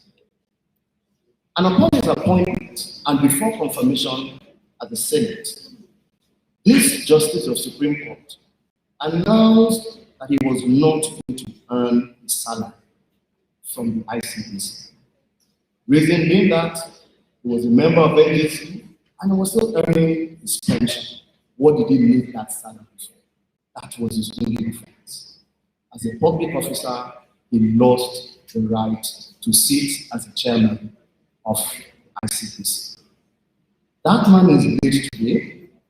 His name is the Lord Honorable Justice Pius Adere, who incidentally was one of the closest friends of Sir Alfred Eghobamien, senior advocate of Nigeria. Both of them, they share many qualities: integrity, leadership, selflessness. And these are some of the qualities the Sir Alfred Eghobamien Leadership Series sets out to achieve. We're not only doing it in Benin in honor of Sir Alfred, we're also doing something similar in honor of my Lord Justice Aderemi in Ibadan, the Southwest. What am I trying to say in simple terms? This event is a challenge to most of us here. What are you, or what will be said of you when you are no longer in this divide? For that thing to be said of you, it must be sacrifice. It must cost you something. It cost Justice Aderemi something. It cost Sir Alfred Eghobamien something. That is why we can talk about them even in absentia. My Lord, my job is very simple. It's to thank everybody, but I thought it was important that I also charge you up respectfully.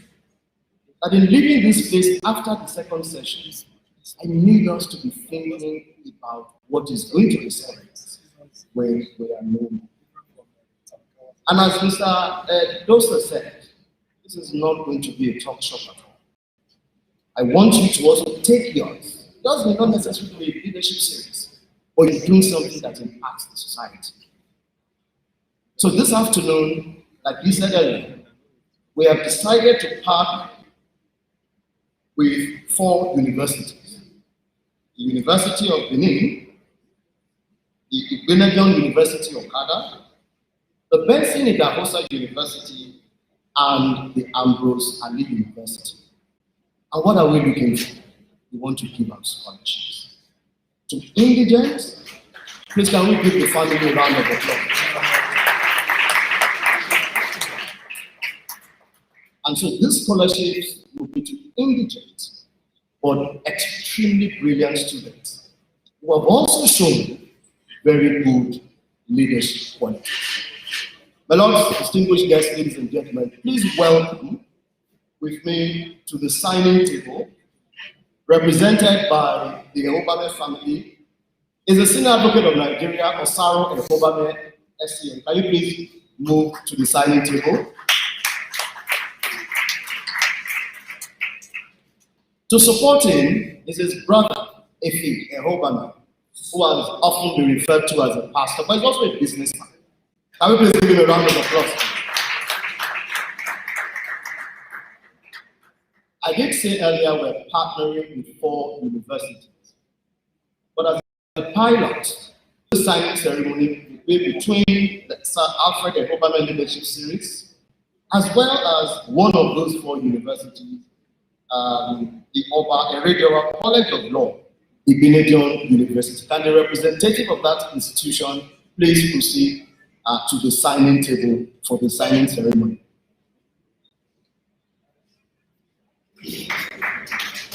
I will please give him a round of applause, please. Keep clapping until he gets there. Thank you very much, sir.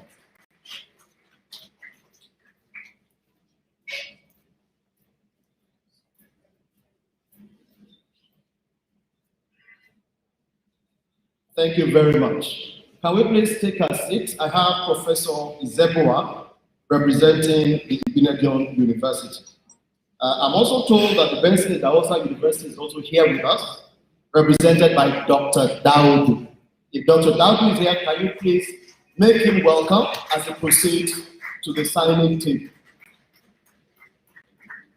And finally, let me call Ms. Naidosa Eghobamien to also please join and support the rest of the family.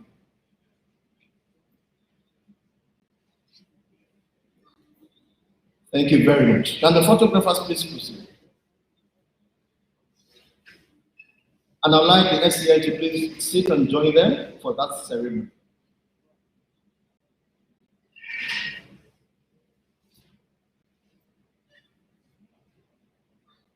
And so the concept, if the members of that table are listening to me, is to place the contracts or the memorandums that we placed in front of you. Please look through it. On the last page, I would like you to please endorse it as a confirmation of our relationship. And I'm sure we can do that in the next 1 minute.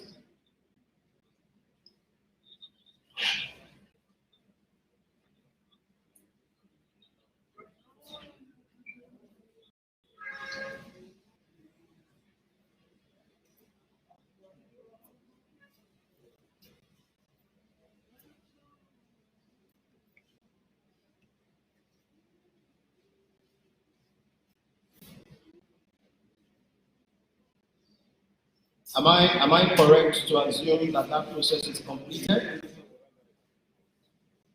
It's completed. Can we please give the Eghobamien family a round of applause, please? A big round of applause. It is not easy to spend your hard-earned money giving out scholarship, and I pray the Almighty God will replenish your pockets. I thought somebody would say amen. As I bring this program to a close, Sir Alfred, or the late Sir Alfred, was a very organized man. Not only was he very organized, he was also very intentional. Can I ask the children to please stay back at the signing table? The SAN, please stay back. Mr. Idosa, please stay back. And Mr. Ife, please stay back. Sir Alfred, as I was saying, was extremely organized and very intentional.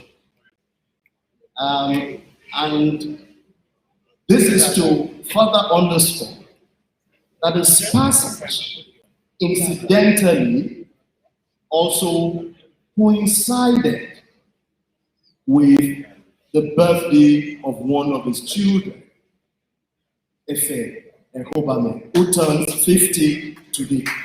My lords, ladies and gentlemen, can we please rise as we present a birthday cake to Eghobamien at 50.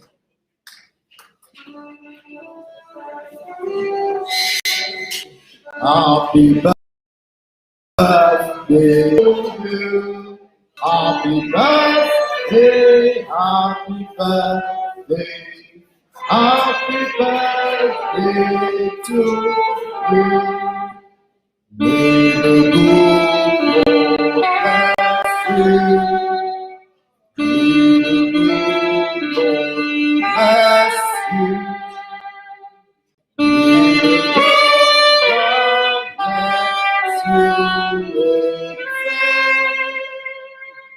May the good Lord bless you. For he's a jolly good fellow, for he's a jolly good fellow, for he's a jolly good fellow.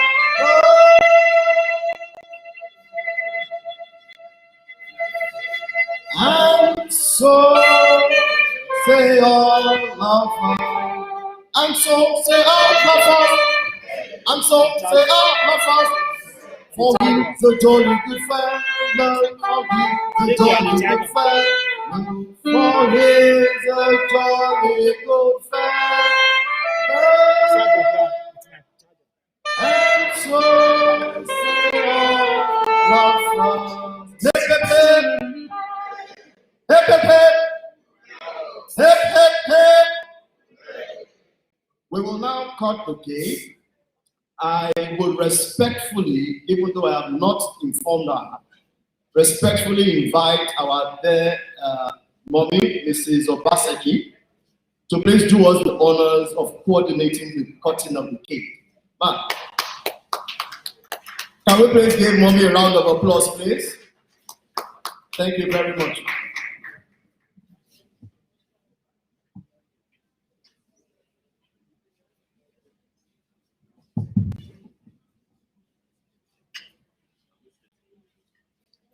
Before I start, let me use the privilege of the microphone. I was actually going to take a picture. And he is very, very special to me. He is the father of my baby. And whenever he says to you, Auntie, it's all right. It is really all right. Effie, thank you. Now, when we were coming, if Daddy was alive, I wouldn't have come. Why? Because I knew we were late. Papa was a timekeeper. Effie, 50 years, you just started. In fact, they say now it's 60 years start. You just started.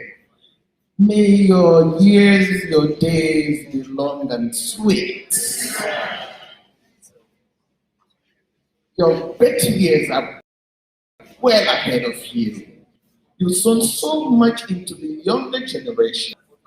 And I tell you, you will blossom. Where you think was the best is going to be the lowest for your future. Mama, congratulations. Best of the best, congratulations. Edos, congratulations. You all have a wonderful brother. Mrs. Effie, congratulations to all of you. You did well to my cousin-in-law. And that's my sister, Mrs. Edosa. Congratulations to all of you. And somebody is not here, but I'm sure she's doing somewhere. Congratulations. Mommy, congrats again. Congrats again. Well done. As you put your hands to cut this cake today, can I just interrupt for one moment? Please, just 1 second. There is a gentleman who is very close to the family that I will respectfully ask that he joins me. That's Engineer Greg Ogwefe. Can you please join them here? Engineer Greg Ogwefe, can you please join them? You can go ahead.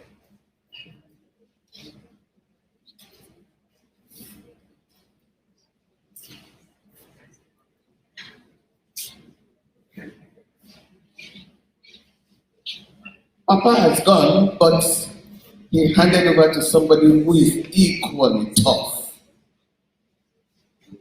He may look the smallest amongst them, but he is the toughest. The great man, the Sarah, I respect you. As you place your hand on that cake to cut it, pass your right hand. Block it out.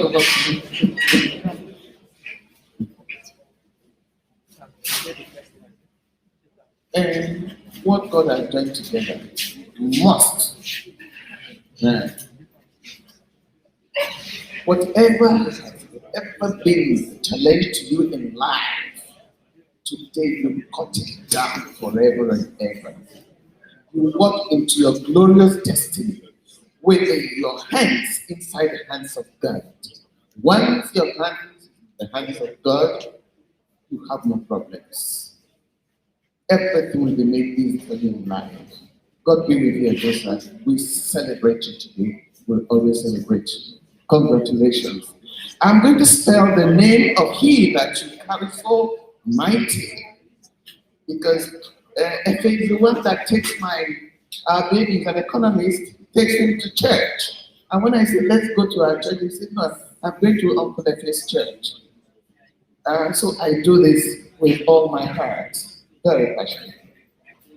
And I will spell that name that is above all names, the name of our Lord and Savior, that powerful name. It cuts through all things. Oh yes, it's like a double-edged sword. We call that name Jesus. We're going to spell it. So if you all join me and give me a J, an E, an S, and you are final letters. Jesus. Congratulations. Thank you very much. Can we please give Mrs. Obaseki a round of applause? Thank you very much. Mr. Alfred, congratulations. I know that you will DJ 1 second. DJ 1 second. I know he's an Englishman. He needs to respond. I thank everybody. I decided not to do anything today. So this was just a surprise, because when my dad was not in good health, I called him twice a day, prayed every day together, morning and evening. My cousin Alex is witness to that. And when we went on my birthday, I said, God, what are you telling me? So I believe God gave me a gift, which made it in a better place. So I decided that my celebration is to honor him today. But this surprise has come in good time. And I thank you all very much. Thank you. Thank you very much, ladies and gentlemen. This session is now officially closed. The second session is going to start very, very shortly, in the next 10-15 minutes. But in the meantime, please, refreshment is being served. It is a time for networking. It's a time to rest and relax a little bit in anticipation for the next session. Thank you, Your Excellency.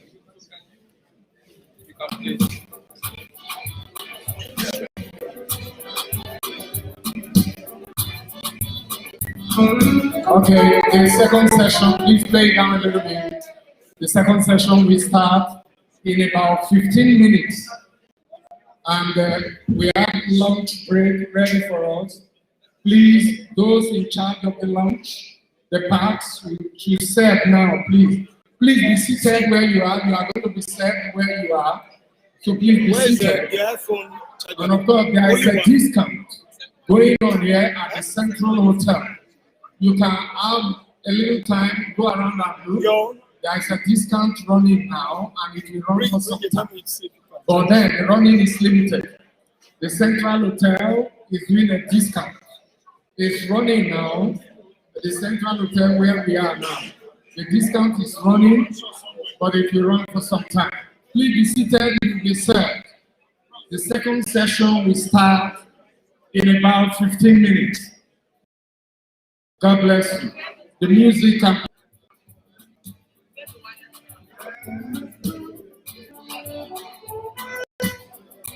Give me my mic.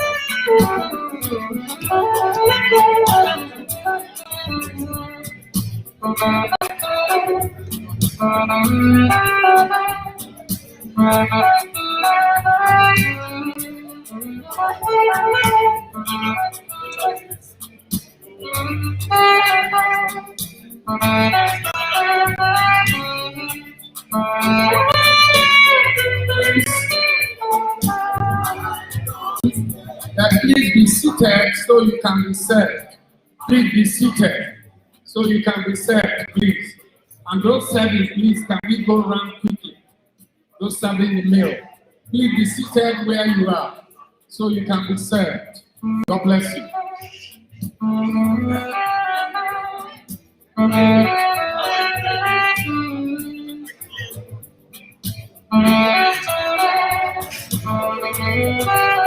And those watching online, we appreciate you. We thank you. Please don't go away from the second session is starting in 12-15 minutes. Please may we be seated so you can be served. The music will play in the background. God bless you.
Thank you.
Thank you. Can we play down the music a little bit? Here is respectfully announcing the arrival of the acting Chief Judge of Edo State, the Lord, the Honorable Justice Joseph Sebaga Archer. Please, may we put our hands together even though we've not started formally.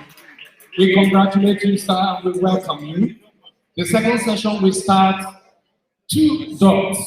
We want to appreciate our distinguished senior advocates, body of benches, and other dignitaries that have been here with us. Please pardon us.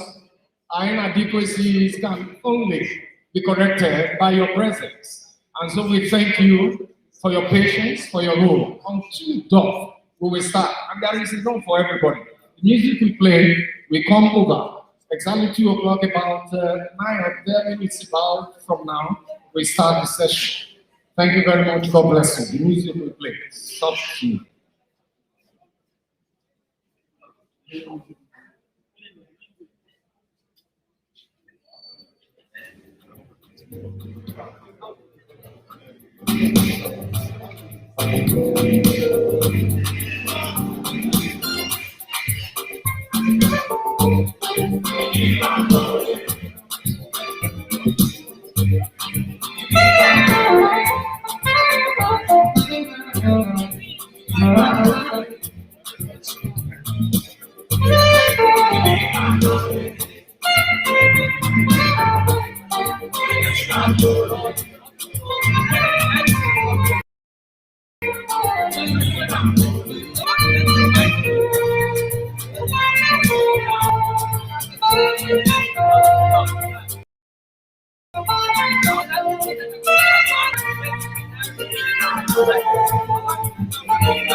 It's a very great privilege to welcome everybody once more.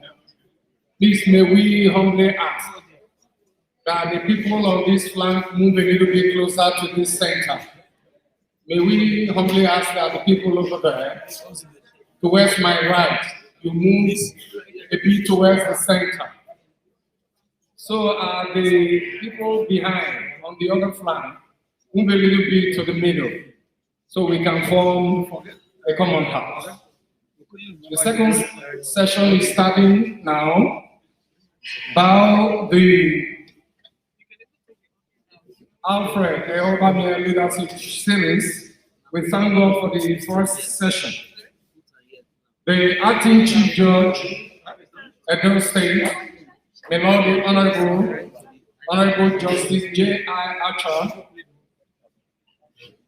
the keynote speakers here present because Honorable Justice J.O. Olubo retired, former President of the Customary Court of Appeal, Edo State, and the second keynote speaker, Olufemi Aboyemi, the founder, Prussia Nigeria Limited, joining us online, and other distinguished speakers, distinguished benches here present, respected senior advocates of Nigeria here present, chairman and members of the Nigerian Bar Association, Benin City Branch, aka the Lion Bar, the Okoyo family, our dear mommy, the matriarch of the Eghobamien family, Lady Amena Eghobamien, JP, FOD,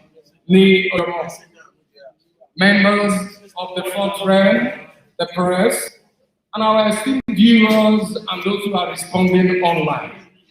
Samuel Makedi remains my name, a chief servant on the microphone, midwife in humbly.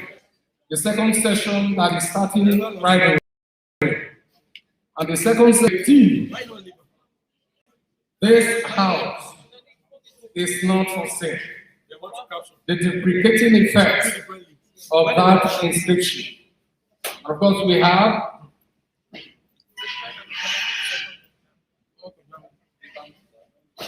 coming as panelists for today. The moderator is no other than the scion of the Eghobamien dynasty. Please make welcome Osaro Eghobamien, Senior Advocate of Nigeria, the moderator for this session.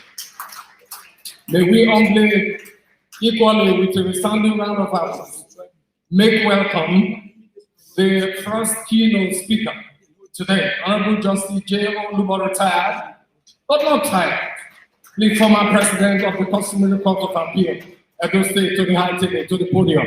Please, may we usher him to the high table. My Lord, we thank you so profoundly. You have kept to time, you have been with us for the second session till now, and you are still here. The Lord deserves a resounding round of applause, please. And we have joining us online the second keynote speaker on the theme, "This house is not for sale." It's a topical theme around Benin City, Edo State, and he's going to be engaged any moment from now. Joining us online, Olufemi Awoyemi, founder, Russia Nigeria Limited, shall be joining us online as the second keynote speaker. We'll put our hands together for him. At this point, I'm handing over straight away to the moderator, Osaro SAN. Please take over from here and engage the topic. This house is not for sale.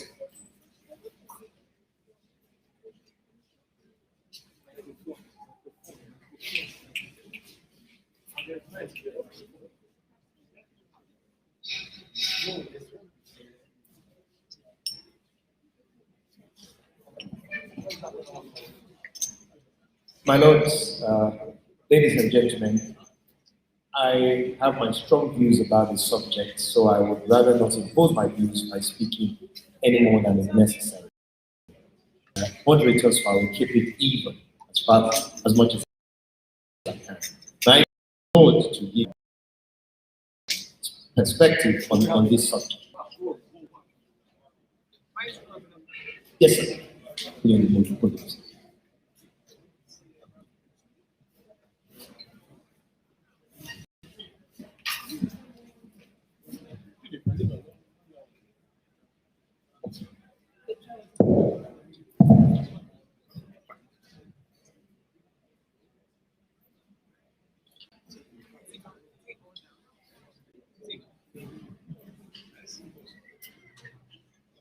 My Lord, the acting Chief Judge of the State,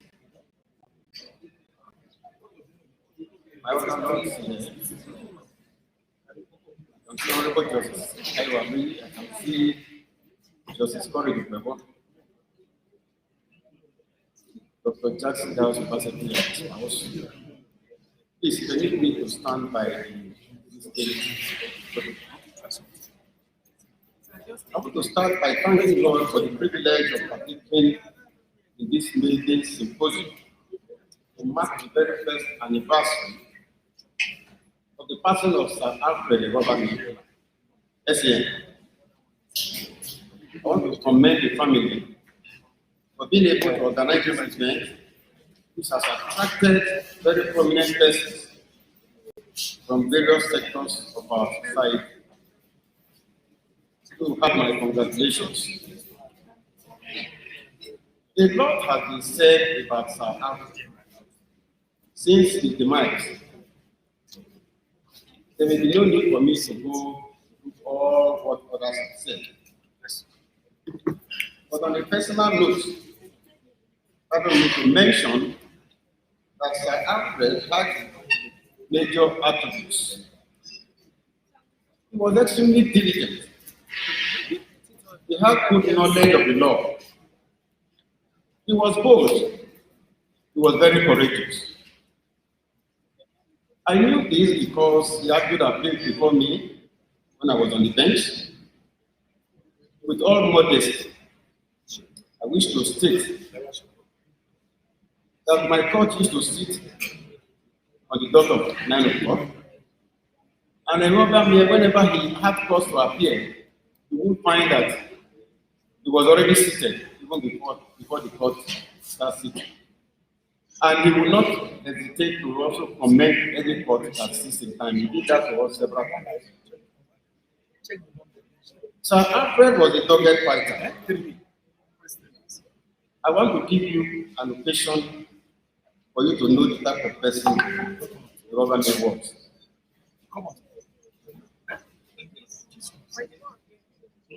On a particular occasion, the court I presided over, the customary court of appeals, was challenged at the Benin High Court. Our jurisdiction was being challenged before that court. I wasn't convinced when we were told that the process was filed. I told my chief registrar, you quickly go, don't wait until you are served, you quickly go and confirm and let me see the process. We went there and brought the process, and I found that it was correct. I called my other brother to this. I said, look, our jurisdiction has been challenged before the High Court. We felt provoked because we didn't know why the litigant chose to go there. Because we thought the proper court was the court of appeal. But the question was, who do we now brief as? Which lawyer do we now assign this responsibility to go and pursue this case? One of my colleagues suggested we should go to Lagos because any lawyer in Benin here might not have the courage to do that thing because of fear of being victimized. But without wasting time, we decided that Alfred was the proper lawyer to do the case because we knew that it was very good and courageous. He went and raised an objection according to our instruction, telling that court to decline jurisdiction because the customary court of appeal and the High Court were courts of coordinate jurisdiction, and therefore it was not proper to entertain such a matter. To our greatest surprise, that objection was overruled by our colleague of the High Court. And without wasting time, the Eghobamien on the spot gave oral notice of appeal before he even came to tell us about the outcome. And we told him to proceed on appeal, which he did to the Court of Appeal. The appeal was argued very vehemently in the Court of Appeal. And well, we were not surprised. The Court of Appeal upheld our objection. And well, in making the consequential order, the court ordered that another court should hear it, another High Court should hear it, complaining that the language employed by that judge is monumental bias, and therefore should be tried by another court. We were not satisfied. We told Alfred Eghobamien to proceed to the Supreme Court. Hear this matter. At the end of the case in the Supreme Court, we got judgment. Eghobamien got judgment.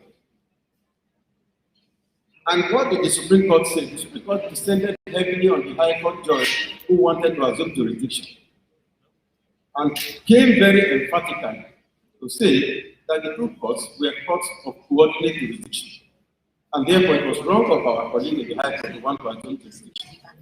It came heavily on him, and also ordered that matter to be dismissed. Now, why did I bring this up now? I decided to bring this to show how courageous Sir Alfred was in the pursuit of his duties. Regrettably, that breakthrough regarding the enhancement of the jurisdiction of the customary court of appeal is now to the benefit of other customary courts of appeal in Nigeria, because, as we all know, the customary court of appeal was abolished by the immediate past administration. And when that action was being proposed, there are senior lawyers here. They will all recall that Alfred Eghobamien was a plaintiff in the case instituted by the Benin Bar, challenging the attempt to abolish that court. So the case I mentioned that went to the Supreme Court, I even find it's important. In 2018, 3 Nigerian Weekly Law Report at 1607 at 369. If you read that judgment, you will see the interesting aspect of that case and how Alfred was able to get through to give us what we wanted. What we are going to examine this morning, because I've told them to speak for only 15 minutes, is the implication of the commonly found notices on real property in our locality as follows. This house is not for sale. Let me quickly state that the notice, this house is not for sale, is very common in our environment. The question is, why is it so common in our environment? A careful investigation will reveal that virtually all properties that bear such notices are those that have been bought on the second or more generations of owners. One can hardly find a situation where the original owner of the property puts up such a notice. I'm sure most of the people sitting here have property in town. I don't think any of the people here who have such property have ever written notice, this house is not for sale, so that nobody will come and sell your house.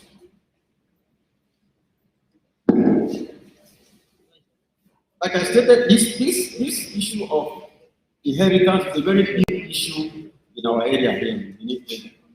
The issue of inheritance is very big. Succession. Like I said earlier, virtually all the properties are those involving inheritance, where you find such notices. And what readily comes to mind is the issue of Eghobamien. Eghobamien, by law and by customary law, is the house in which the owner of the house lived until his death. Such a house, known as Eghobamien, normally devolves on the first son on the demise of the owner, provided such a son participated in the funeral of his departed father. For a house to qualify as Eghobamien, the owner does not necessarily have to die inside the building, and he may not necessarily also have to be buried in the premises. As long as the owner of the house lived there until his demise, that house qualifies to be called Eghobamien. It's possible he would have died through a plane crash. Maybe his body was found, his body is not found. Or even if his body was found, it's possible he was buried in the cemetery.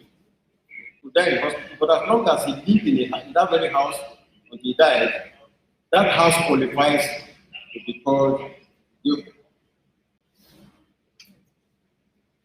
It is a condition that the person who inherits the Eghobamien should as well inherit its liabilities.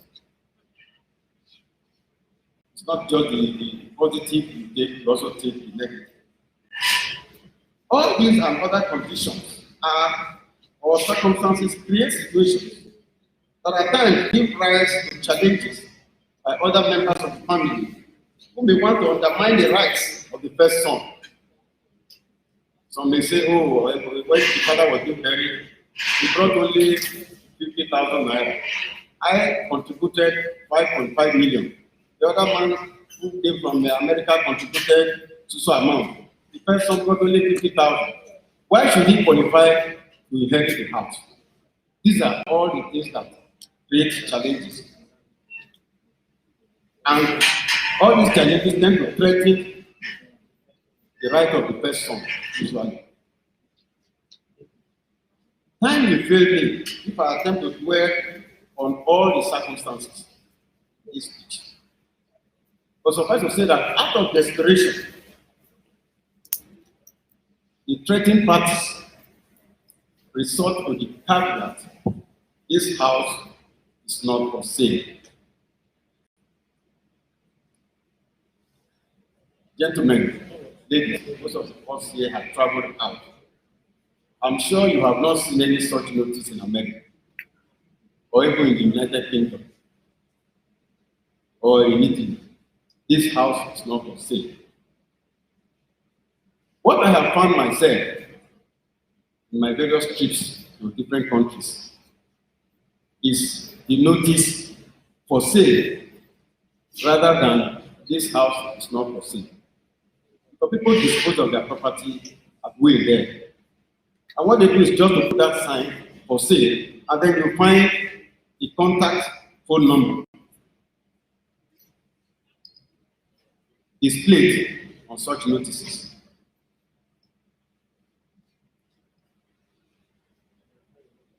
Well, I would say that it may not be in the interest of the beneficiary of an Ethiopian to make the notice, this house is not for sale, a permanent feature on the Ethiopian until he himself ages and dies off. If the person who inherited the house has no means of improving the house, he may just leave that notice there because he's afraid that when he steps out, some other person may want to sell it. And in an attempt to do that, that property, which is also supposed to be an asset, becomes a dead asset. Because if an asset is not being used, it's not useful, and it could have fetched more money if it was put in other uses, then the asset becomes almost a dead asset. At times, it could be in the interest of the family to allow the Ethiopian to be sold. This is very controversial. Especially when the person who inherited the Ethiopian is financially incapable of improving the structure. If you move around major cities in our environment, major streets in our environment, along this above,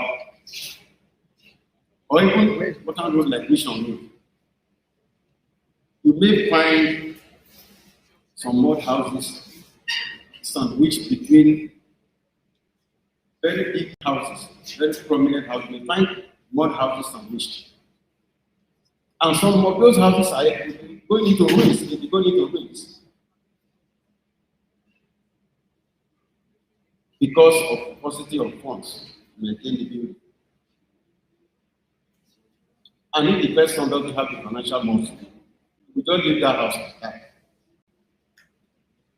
So worsen the situation, some families decide to inter the remains of their departed ones,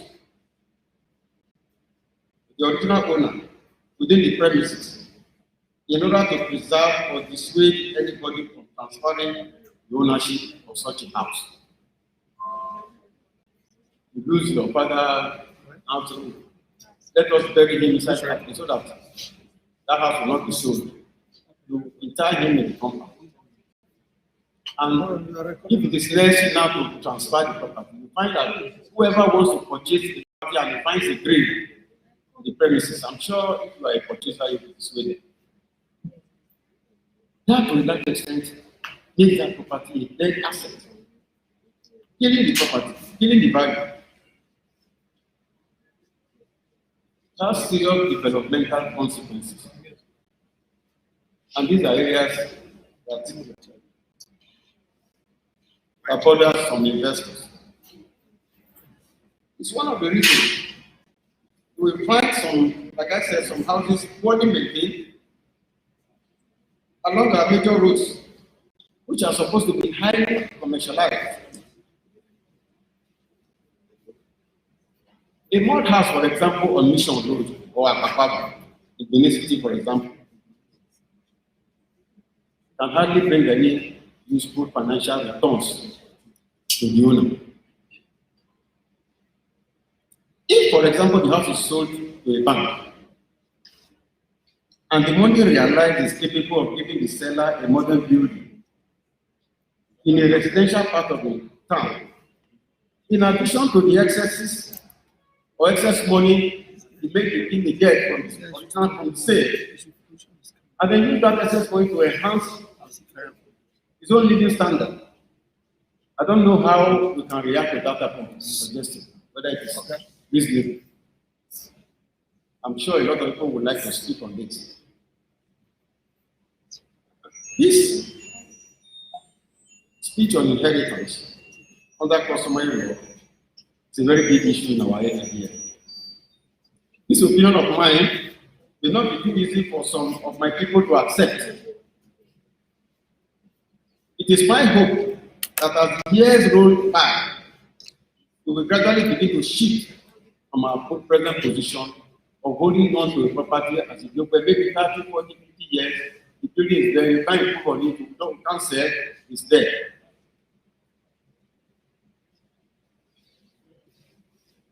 I believe that gradually as we evolve, as we develop, we will see the need to begin to shift our grounds.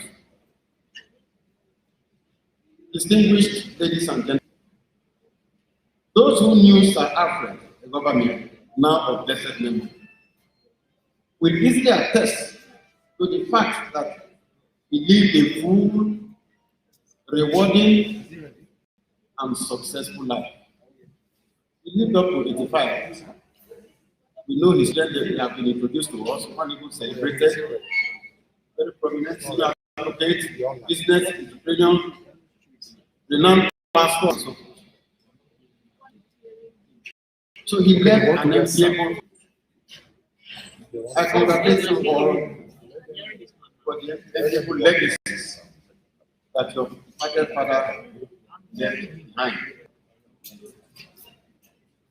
My prayer, following what Bishop Puka also did, is that God Almighty grants him the most deserved rest. And then we're going to bless all his children and members of his family. I want to thank you very much for listening, and God bless you.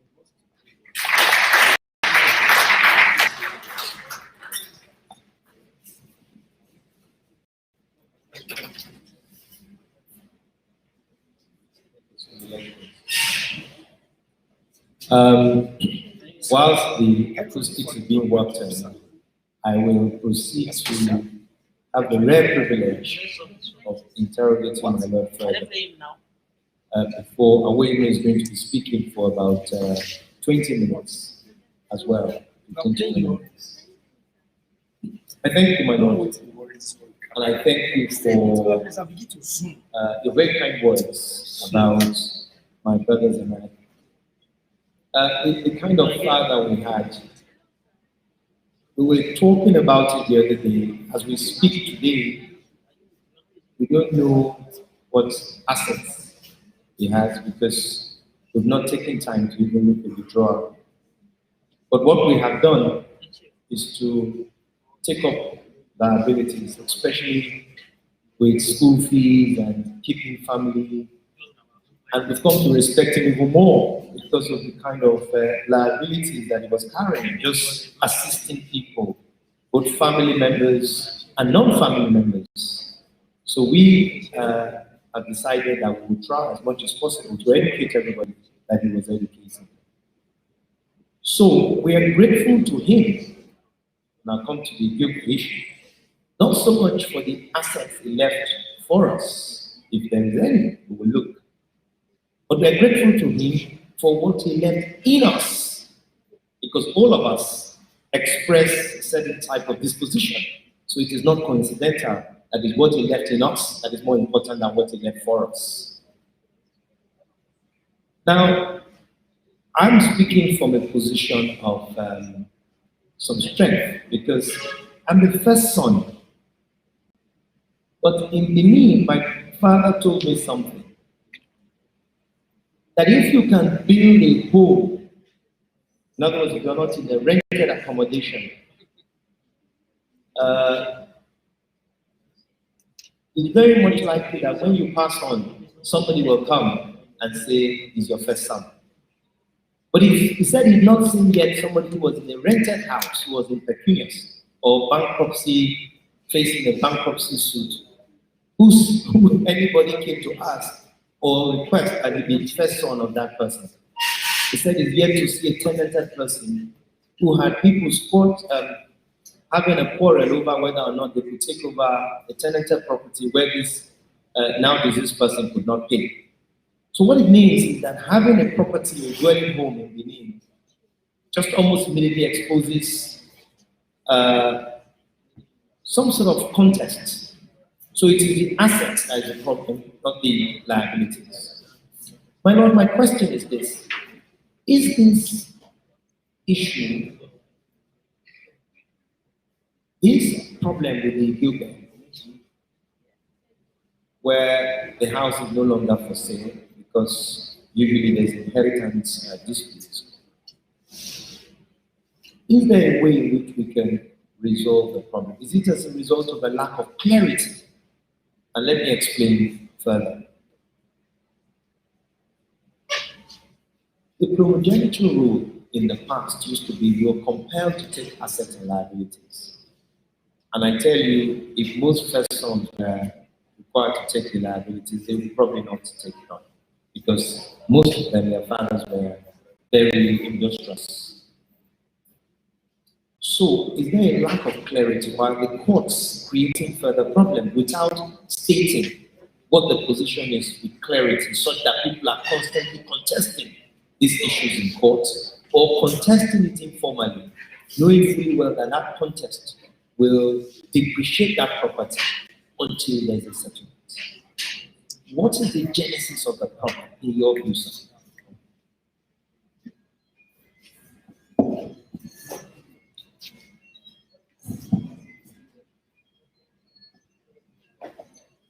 I think by our nature, we like contest. I was just chatting with a lawyer when I was sitting there, senior advocate. My question was, when elections are conducted in Nigeria, litigations resulting from that election are going to continue till almost the tenure of the person they are challenging will almost be exhausted. People will still be going to court. The customary law is very clear. People are aware of what it is. But like you said, any loser will still want to make efforts to see if it can circumvent, and at times they want to lead false evidence to mislead whoever is going to take a decision, whether to mislead the family or mislead the court. It's very clear that once a man dies, even that yoke, you cannot even give it out by will. You can't will it out. But the British law even takes special cognizance of the effect of customary law on the yoke in the name. People are aware. But human beings will always want to take and see whether they can take undue advantage and make it. But because keep on repeating, these cases keep on coming and coming. But human beings hardly give up. Well, I mean, this is not the only place where we have there's a culture. This guy will not know what I want. Direct my question to Mr. Damina shortly. He was secretary of the palace. They had to resolve any of Now, this. you know what they know there, we're going to talk to me. The extent to which we took these cases to the palace, my father said anyway, Please, was because, as far as he was concerned, the number of the chiefs perhaps did not take the position clearly because he thought, in his view, very blunt, that quite a number of them were compromised in the palace. Now, in the courts, the reason why you have a lack of clarity as well, there's some sort of compromise being introduced. A lot of people don't have confidence in the judiciary. And so they are exercising the rights that would normally be in court, exercising it on the property.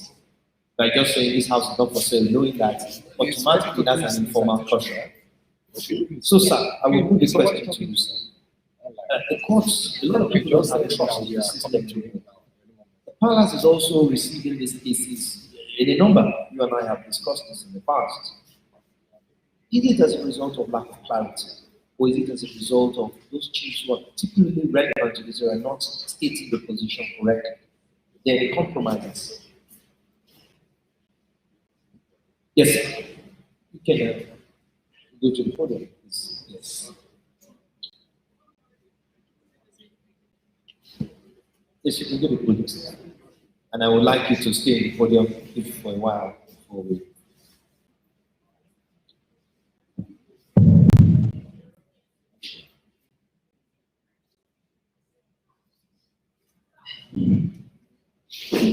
Yes, for your question. There are a lot of complications. An attempt to use one formula for all issues has never worked. Inheritance, yes, there are many areas where you have common denominator, but there are areas where there are unique approaches. But to make this point clear, I will illustrate. If you have a chief, for example, with 6 daughters, no son, and the position is hereditary, what do you do? But what we do is to count one step backwards within the family and find the oldest male of the nearest line to take that position. And that goes with its own complications. The younger generation will feel that they have not been treated properly. But if we have to keep the custom sustained, that is the approach it works. But there are also the cases where, even if you take the step backward, the people who don't really deserve to be presented, having come from female line, are able to lobby members of the family, and they are presented. Sometimes, almost at the point of installing them, new information will come, and when this is investigated, you find out the only lobby them, it came from the female line. So I'm just taking you through why the complication is always there. Now, there are areas one can say almost like pre-colonial Benin practices and some of the practices now. For example, a man, whether a chief or not, died and left female children. And he has just one house. The family will hesitate to give that one house to the girls. So what do? They wait and see if any of the girls will have male children. If they have, then the first male will not be taken, but the second male will be disengaged from the father's family to the mother's family.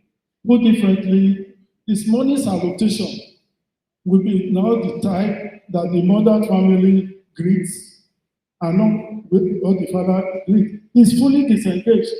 Then they know the property is not going to the female line. He is installed, is given the property, he begins to live. Not as a member of the father's family that gave birth to him, but now a male member of the mother's family. Some of these things are getting pushed out of operation because the younger senior members of many families in Benin will say, after it was the father, he gave it to her. But the old Benin didn't do that. They never did anything that would make them lose that property to the female line at all. Sir, I will come back to you because I will come back to you. Mr. William is ready so that he can join this discussion because there's some Supreme Court cases that now question these practices. But let us get our William on the line and then we'll come back to you, sir. Please just take seats.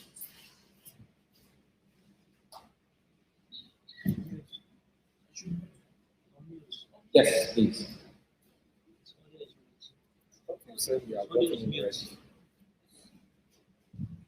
Hello, good afternoon. Hello, good afternoon. We have it. Very well. You need to just see. Yes. Okay, hello, good afternoon. I am joining you from Akure here with the NIPS family, the Institute of Policy and Strategic Studies. I apologize for my not being physically present there. My regards and courtesies to Justice Olugo, to my host, and to the distinguished ladies and gentlemen present. Because of time, I will just quickly move on to my presentation, but I need to share my screen, and so that we can get this right off the way.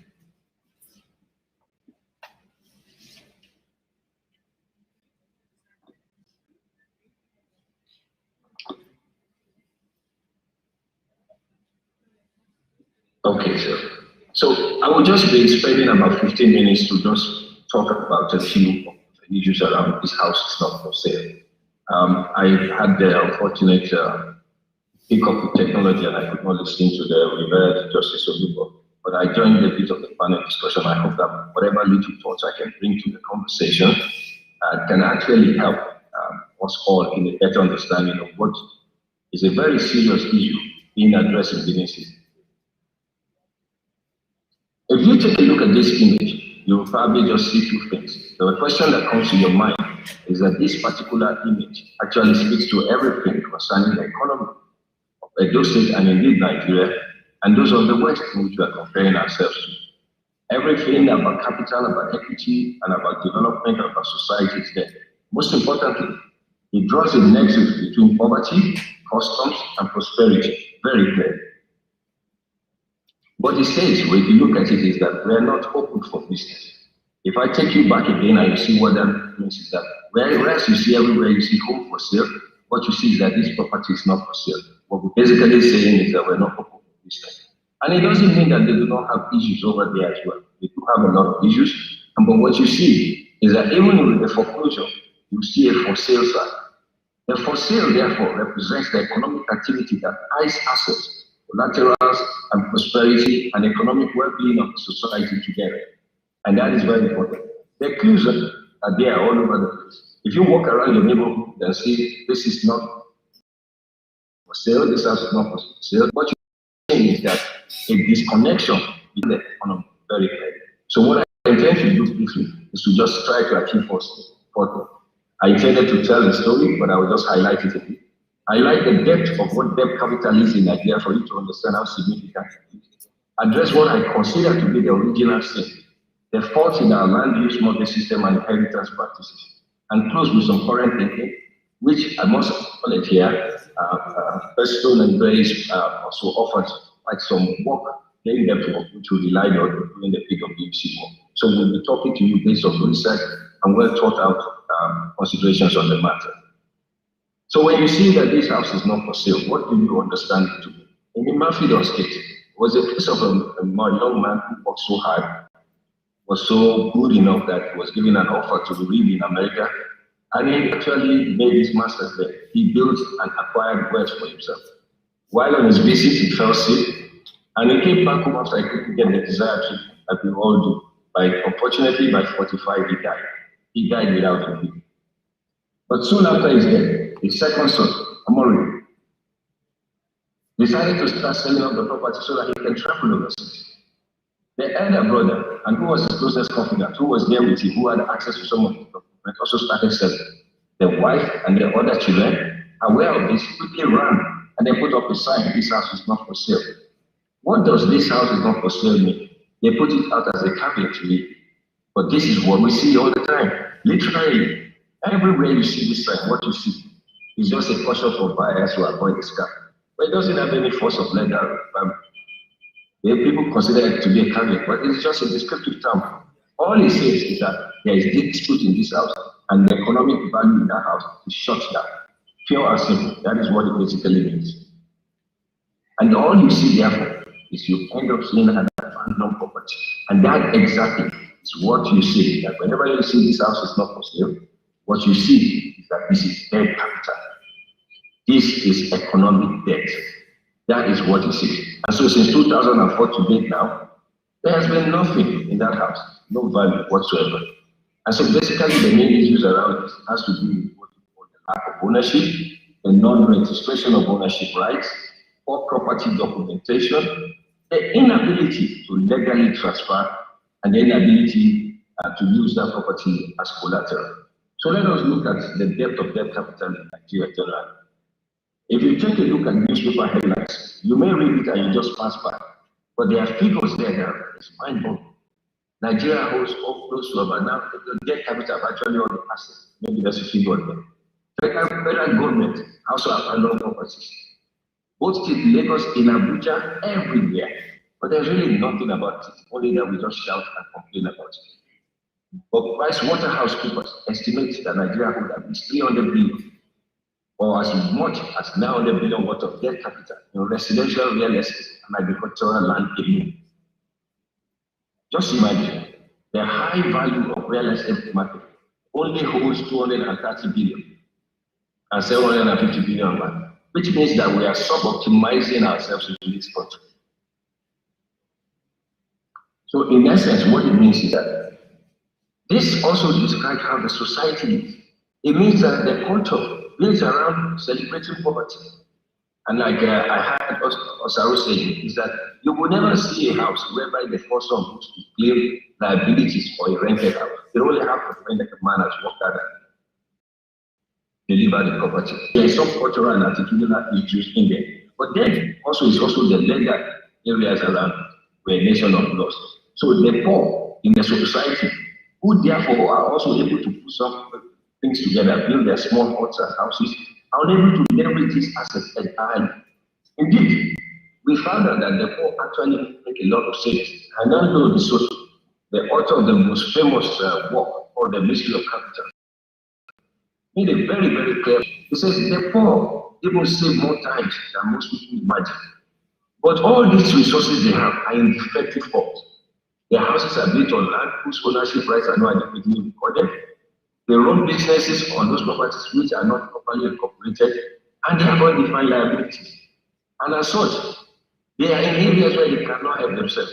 It follows therefore that the gap between the rich and the poor stems from a very simple thing: the inability to leverage what they work for, to utilize their informal ownership of assets, to access credit or to release cash into the system. This is not the case. If you remember the picture I showed you earlier on, this is not the case there. So it is not just in Nigeria. Globally, about 4 billion out of the estimated 7 billion people are operating outside the formal legal system. And this figure is so huge. But Nigeria has incredibly become the junkyard of abandoned projects. But for the purposes of this conversation, we will stay with the issue of residential issues. So I will move on to which is the land tenure mortgage system. Because I'm speaking with legal mind, I will not bore you, but from an economist and an analyst position, I will just explain to you a few things that we see from our side. One, the land tenure in Nigeria's system is one of the most fundamental things that you see. In Yoruba land, we always believe that the land is everything. He who owns land owns everything. The fact that we are complaining about so many things in the country, the key one and the most important thing is about land. And yet, nobody is addressing the issues around the Land Use Act. The best ownership in urban areas is state government. But that's a small proportion of the people in the urban areas. The rural areas is where we have issues. So sometimes when we deal with issues, we sometimes look at it mostly from the urban side, not from the urban and rural side. And as such, you find that the objectives of the Land Use Act, which were basically to help address things. And by the way, some of us still call it the land use creep, because virtually all the bodies in there still reflect the mindset of the military. In actual fact, a costly review of it still looks at what's like military government, still existing years after we attained democracy. But 43 years after, the act is yet to achieve any of the set objectives. In actual fact, it actually strips citizens ownership title to the land, and it suppresses land equity, and it removes tenure security. That in itself is a major disenfranchisement of an individual in a system. And so you go on again, there is the security of land title, endless litigation, disputes among families on their developed mortgage market, and a lopsided property tax regime. In actual fact, I cannot fully understand the purpose of the property tax regime. Is it to promote transference of assets or to provide some security around it? Naturally, if you look at what the Act proposed, and I hope I'm correct here and I stand to be corrected, there's a convoluted regime of regulatory entities, and there exists confusion as to the role. For example, there is the state government determines what constitutes non-urban land. What is the role of the National Council of States in that? And as such, these convolutions exist all over. But let's look at some data. In the global scale of registry of property, Nigeria ranks 184, not surprisingly. In Benin City, in Edo, the average procedure, average of 40 procedures are in place to register a property. It takes you 68 days to register a property. It costs you about 19.2% of the property value. That is a disincentive. And this is perhaps due to the low quality of land administration. And it is not just in Edo State alone, it's everywhere, but for purposes of context, we focus on Edo State. In terms of the ease of obtaining construction permit, Nigeria ranks 149 and requires 17 procedures, 118 days, and 27.5% of the property value. Pay attention to the cost, the 25% of the property value. But for Edo State, it ranks 29, which is an improvement better than where Nigeria started. But it requires 14 procedures. 14 procedures is quite enormous. It goes to the issue of efficiency and effectiveness of the whole procedure. This is what encourages very informal construction of properties, and the fact that people just decide not to go to the court. It is important, I had just was talking about the context. It is also important to understand the construct being the legal situation and the social stigmatization or the cultural values that go along with this conversation. If we take a leap of faith and talk about the mortgage system, this mortgage system basically relates around the elite, as we call it in society. If you take a look at the data, the stock of housing in Nigeria is estimated at 10.7 million. But only about 5% of that is informal market. 91% of home equity and savings in residential developments are all debt capital. Housing shortfall in Nigeria is so huge, there is a financial incentive, but there is nothing that will happen if we don't deal with the issue of land and we do not deal with the issue of the process and the registry of the property. You cannot deliver assets characterization and release value into the system.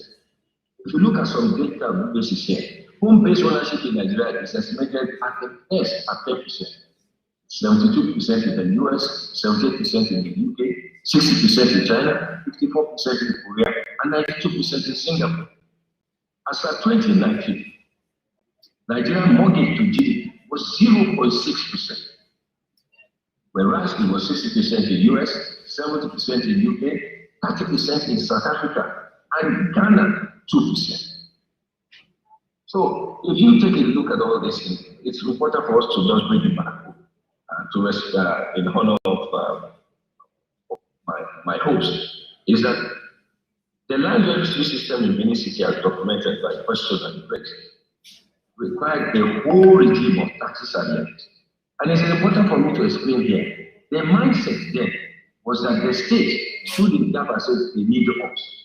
The mindset of saying that I am ready as a dictate the release of equity and capital would have meant that they would have had to think through the whole capital gains tax issue, the whole retinue of all the requirements in here. And again, there is a whole list of documentation. But let us take a look now and just look straight up, because I would rather spend more time answering the questions than dealing with issues. How do we therefore unlock this wealth to leave the theoretical position? I take a look at what Edo State government is doing correctly. From evidence available to me, which I sought, it has funded the scheme initiative to improve the tuition system, quite commendable, through the computerization and digitalization of records using the GIS. This this is also commendable because Lagos State offers us a benchmark. The Ministry of Lands has now been replaced by the Lands Bureau. The good thing about it is it's just not a nomenclature change, or a change in name. It is actually a mandate and a purpose change, which means that they go ahead towards looking at land regularization scheme entirely across the board. The purpose of which is to create new ways in which you can even get to the level of e-certificate.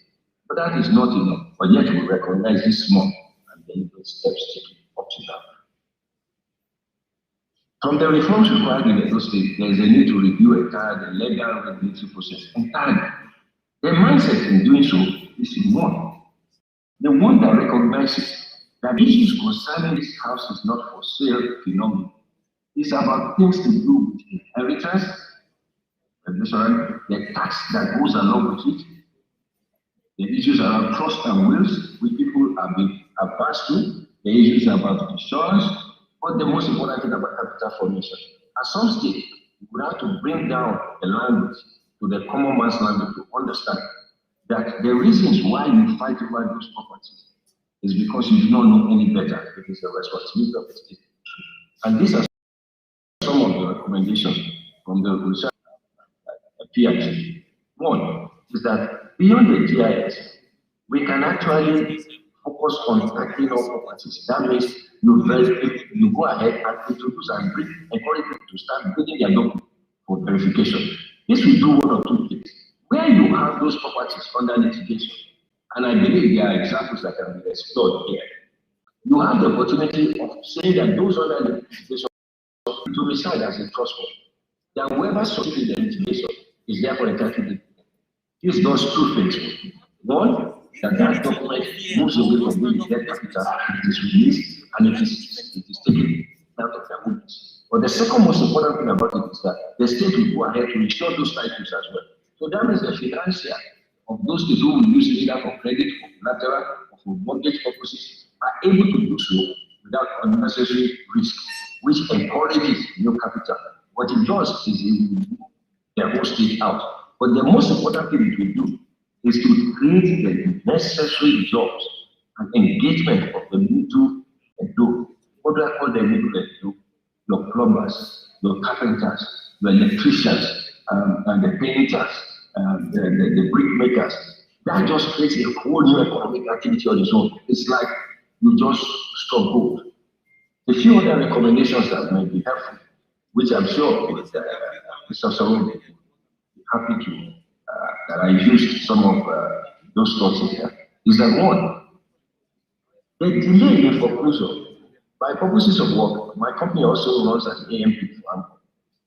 And I can understand the process of that foreclosure is so cumbersome and unnecessary that it is a disincentive for capital to move towards any of those.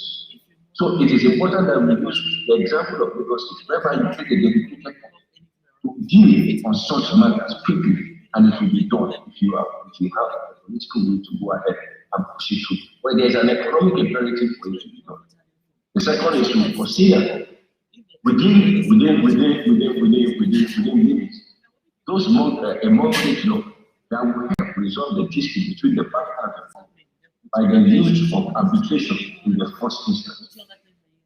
Another one is the issue of consent.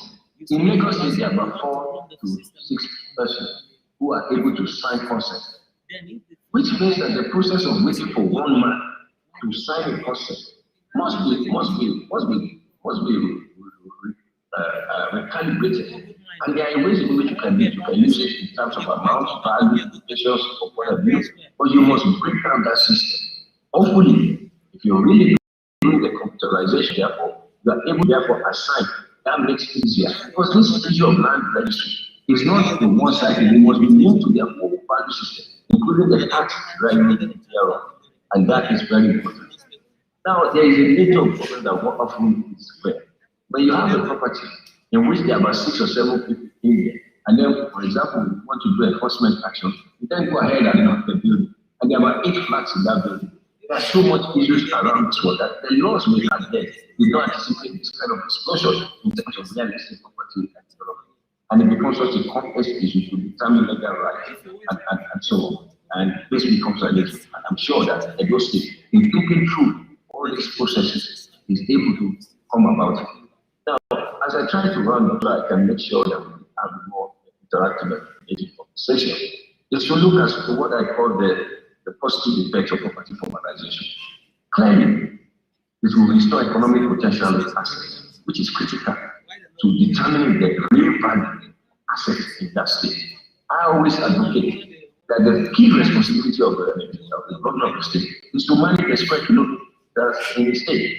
Those square kilometers contain residential assets, properties, and whatever. In understanding those properties, he is able to therefore extract value. You can then consider how we position in taxation laws in such a way that encourages people to register, but you encourage to use value through it as well. Second, you'll be able to unify the different property systems available and find a way to deal with those cultural issues over time. Most importantly, it makes them accountable. In a situation where we have this security risk, where the properties and whatever, we're able to geolocate any property people are responsible for. Don't also forget that this also is a critical component of building an effective credit system that we hope that Nigeria will have to get to be able to make sure that we can provide consumer-based credit in the financial system. It will also help us uncouple a number of economic features of the property. For example, if you were able to securitize your assets down, it's not there for you to take a loan. You can actually use it for so many other things in that property, which is clear. Most importantly, however, is to deal with what I call the cottage industry. We have the cottage industry of permanent interlopers, people who use the courts to cause genuine harm and fictitious harm to widows, to people who are in distress, or people who genuinely want to acquire property. People have been known to actually do such litigations to just stop other people advancing in their economic interest.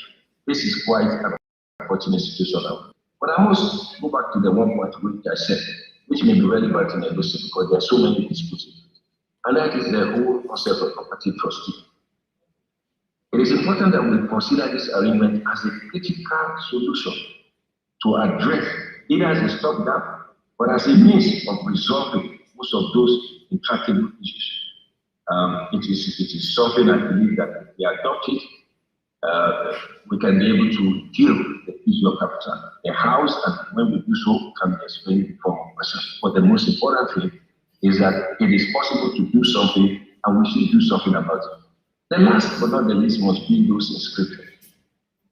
If you cast your mind back to the first picture, so imagine every visitor entering the town and seeing the house of democracy. They understand that there is no economic activity or no capacity, or the fact is that these people have assets which they are not able to yield, and it creates so many other issues. There must be a way in which we can let people, through sensitization, to know that that thing is of zero or no effect. But if you want it to be of effect, why don't you approach the courts? Or maybe the government can use that to start with, for you to even put that sign up. Come to us with your papers and we'll release an authentic sign for you to put up. At some point, abandoned properties represent a security risk. At some point, the state will have to take a decision that if the property is abandoned on its own dispute for quite a while, they will have to take an action on it without infringing on the rights of course.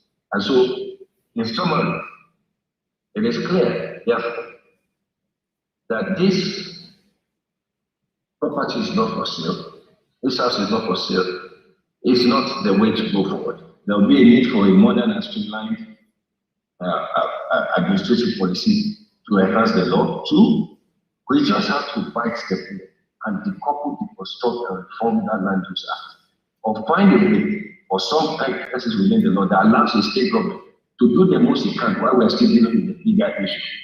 Most importantly, is that we must consider instituting a free market mortgage system in Nigeria. And lastly, I commend the Edo State government. I commend the organizers of this conversation in respect of it.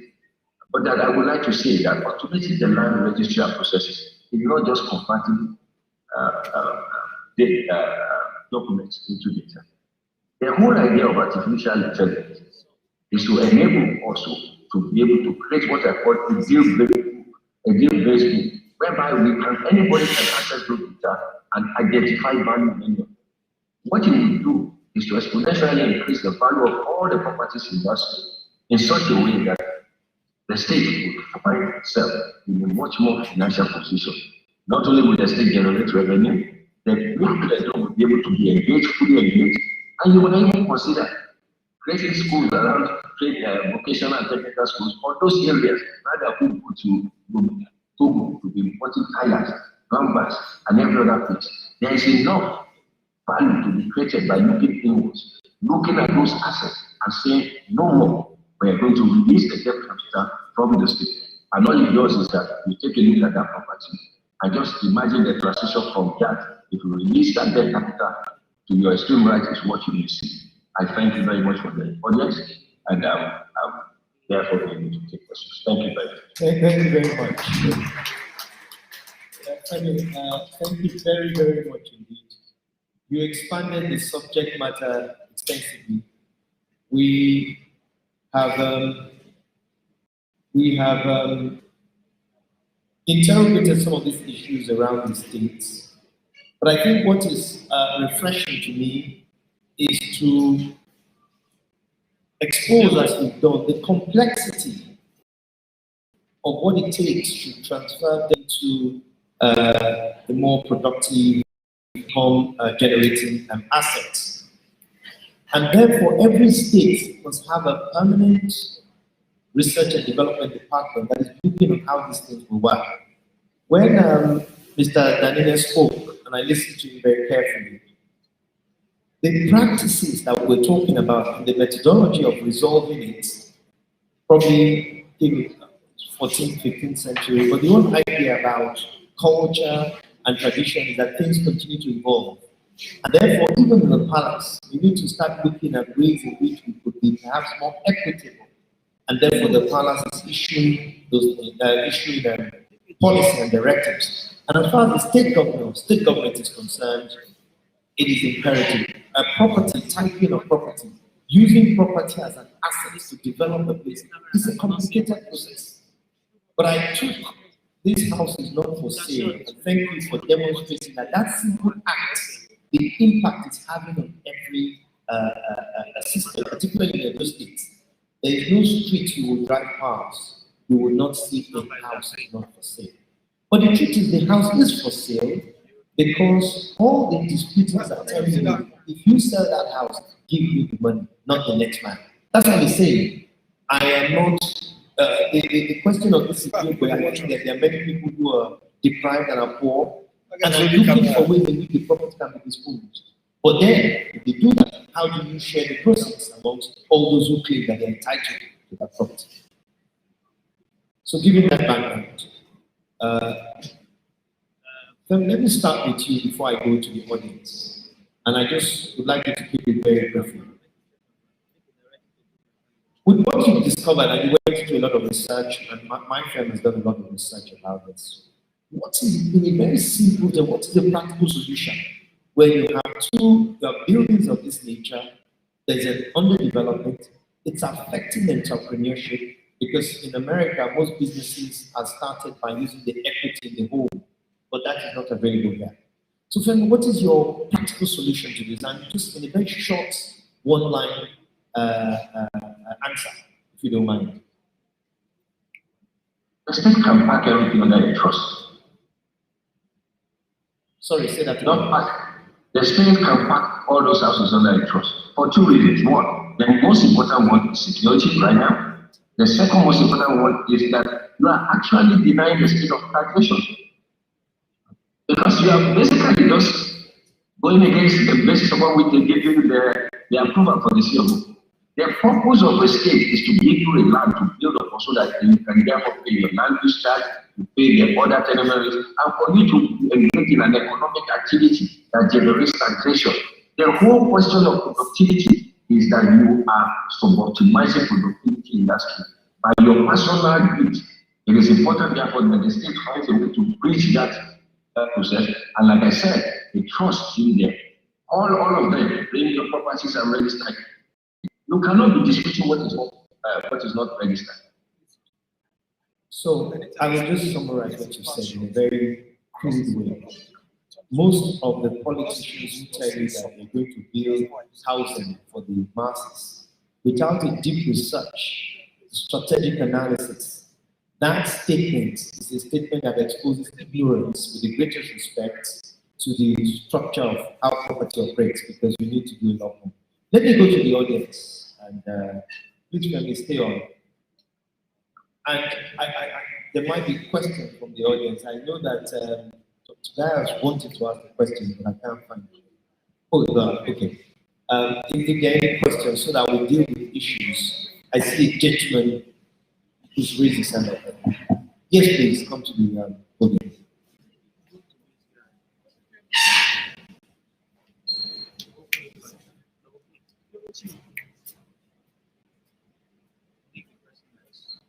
We'll take about 2-3 questions and then. Good afternoon. It's not all.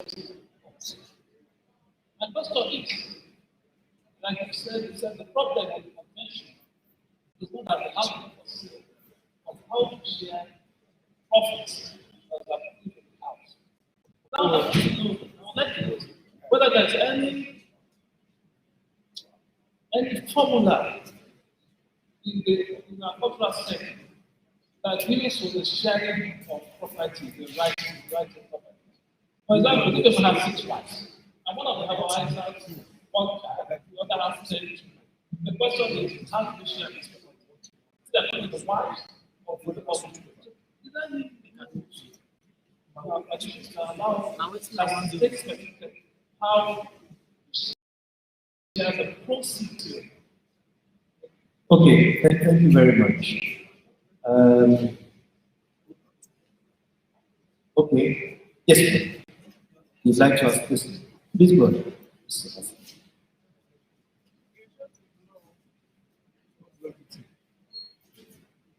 Yes. All principals in town. My question is, if you related to this not concealed, I happen to have gone, on Mission Road, we have a lot of area boys. And I took my time to go and interview the area boys. And I discovered most of those area boys are there not because they want to be there. They are there because they are not passed sons. When the father passed on, the elder son chased them out of the house. And I do not know if there's anything you can do about it. Because those boys were brought to this world by a man and a woman. They're on the streets, not because they like to be on the streets, but because of this law, this Benin law. Thank you.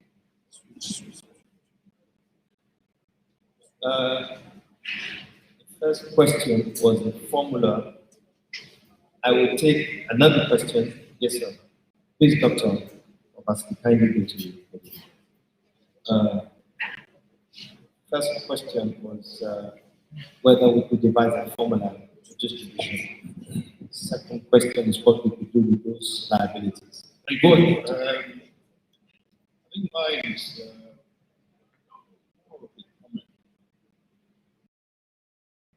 yes, just Sarah encouraged me to come. Just to look forward to England pressurized me this morning. So we're together in funeral service. But first, I think the Supreme Court had a very simplistic approach. I really don't want to get into any controversy. But because the lawyers are putting this together, I know that, and having come from the family advocate, you will expect that I do have some basic knowledge. I know that lawyers they argue the intent of law. So I don't believe discussing health, discussing is something in 5 minutes. Is a question of is the world dynamic or we're sitting here? So look at the first on that and excluding. But my understanding that the man lives his life, time is up. He might make some arrangement before he died, or his family have arrangement. But the concept I thought was every man will wish continuity once you have a family. The family I can were 37 when my father. So if you have allowed 37 people to go in different directions, you probably have something worse than you're having now in this country. So really, it was more for coordinating and ensuring continuity. And to do that, it's only going to do by voting system. Nobody says, family, you must continue the way you are, but to make this happen, I equate my authority area son. Who is your senior? Next. I know that with the advent of Christianity, it brings in more challenges. They normally will bury the man in the house, and of course that person becomes the chief priest who will be serving the spirit of the ancestor. Now Christianity is here. I use it to be serving, I appoint as chief priest. So there has to be a difference between ownership and authority over. You may argue that when you own it, then you have the authority. But what is the intent of the man? To say there has to be somebody who is in charge when I leave. I think that's where it comes from. So just nobody just to hear a little bit. And that is when you say authority, the man is saying, yes, I have authority over my house, over my person. He also takes the responsibility. My father died when I was 9.5. Well, here I am. He don't tell me. But I had a senior brother, and he knows and controlled me because he stepped into the shoes and was like a father. So for me, there was no issue of responsibility, inheritance, and whatever I do. Today, I don't need inheritance. I know how the problem that was sharing with my Lord now. And I asked my eldest son, who is a friend to us, I said he should move to my house. And he replied, he said, no, I'm not moving to the house. Mine is under construction. When I finish it, that is where I'm going. I don't want to get involved with this Simpson syndrome, which is a breaking. So you have that problem. So there has to be that clear definition. Say, is it a gift or you have authority over? I must tell you something. We should not have that governance impression between the children that this concept of this house is not for sale and well. Because of the world we are in today, we also have some parents whose children to sell the house, although it's still there. So this time you find that the man, the owner of the house, who will now put his hand to this house is not for sale. So I don't think it's more a bit of an intricate subject, which requires more time, more discussion, but you can't exhaust it. Maybe the producers for monthly engagement. this as a topic. You can get people to say, what was the thank you. Thank you very much. That was extremely incisive, objective. Let me distribute the questions around because Dr. Basiki said he directed the question to Justice Oluka. But he ended by providing a solution, which is that we need a research and development, and we need to evolve. Things must change. There needs to be clarity about how we deal with certain things. And I think Femi Awoyemi dealt with part of that when he said, government must look at a procedure to allow people to express their grievance about property without necessarily introducing or diminishing the property. So a simple mechanism we used in Brass LNG is something that I think we can commend to Edo State. When we went to Brass and Dr. Gans was at that time, broke ground, had to do an investigation as to who was the proper owner of the land. The dispute spanned over 100 years. They've been caught all sorts of communities. And we introduced a simple concept. We translated the dispute into liquidity, into money. Put the money in an escrow account. Whoever wins the litigation takes the money. That was in 2004. The litigation is still on. But the money is generating interest and they're spending it among themselves. And then Brass was developed to an extent, as people build buffer zones, things like that. Those simple concepts can be introduced here. Family is disputing and they want to sell. But the question is who gets the property. So you can deal with one little problem. You can also create a register where people who are describing this is not for sale can go to a small administrator. This is people say, no, you don't have it because they can't insert that sort of inscription. Because the inscription affects not only the direct owners, but affects the distribution of wealth in the economy. So we will think about that, sir, but this is really for government. I think Justice Oluka wants to contribute to that last issue that Dr. Buffett talked about.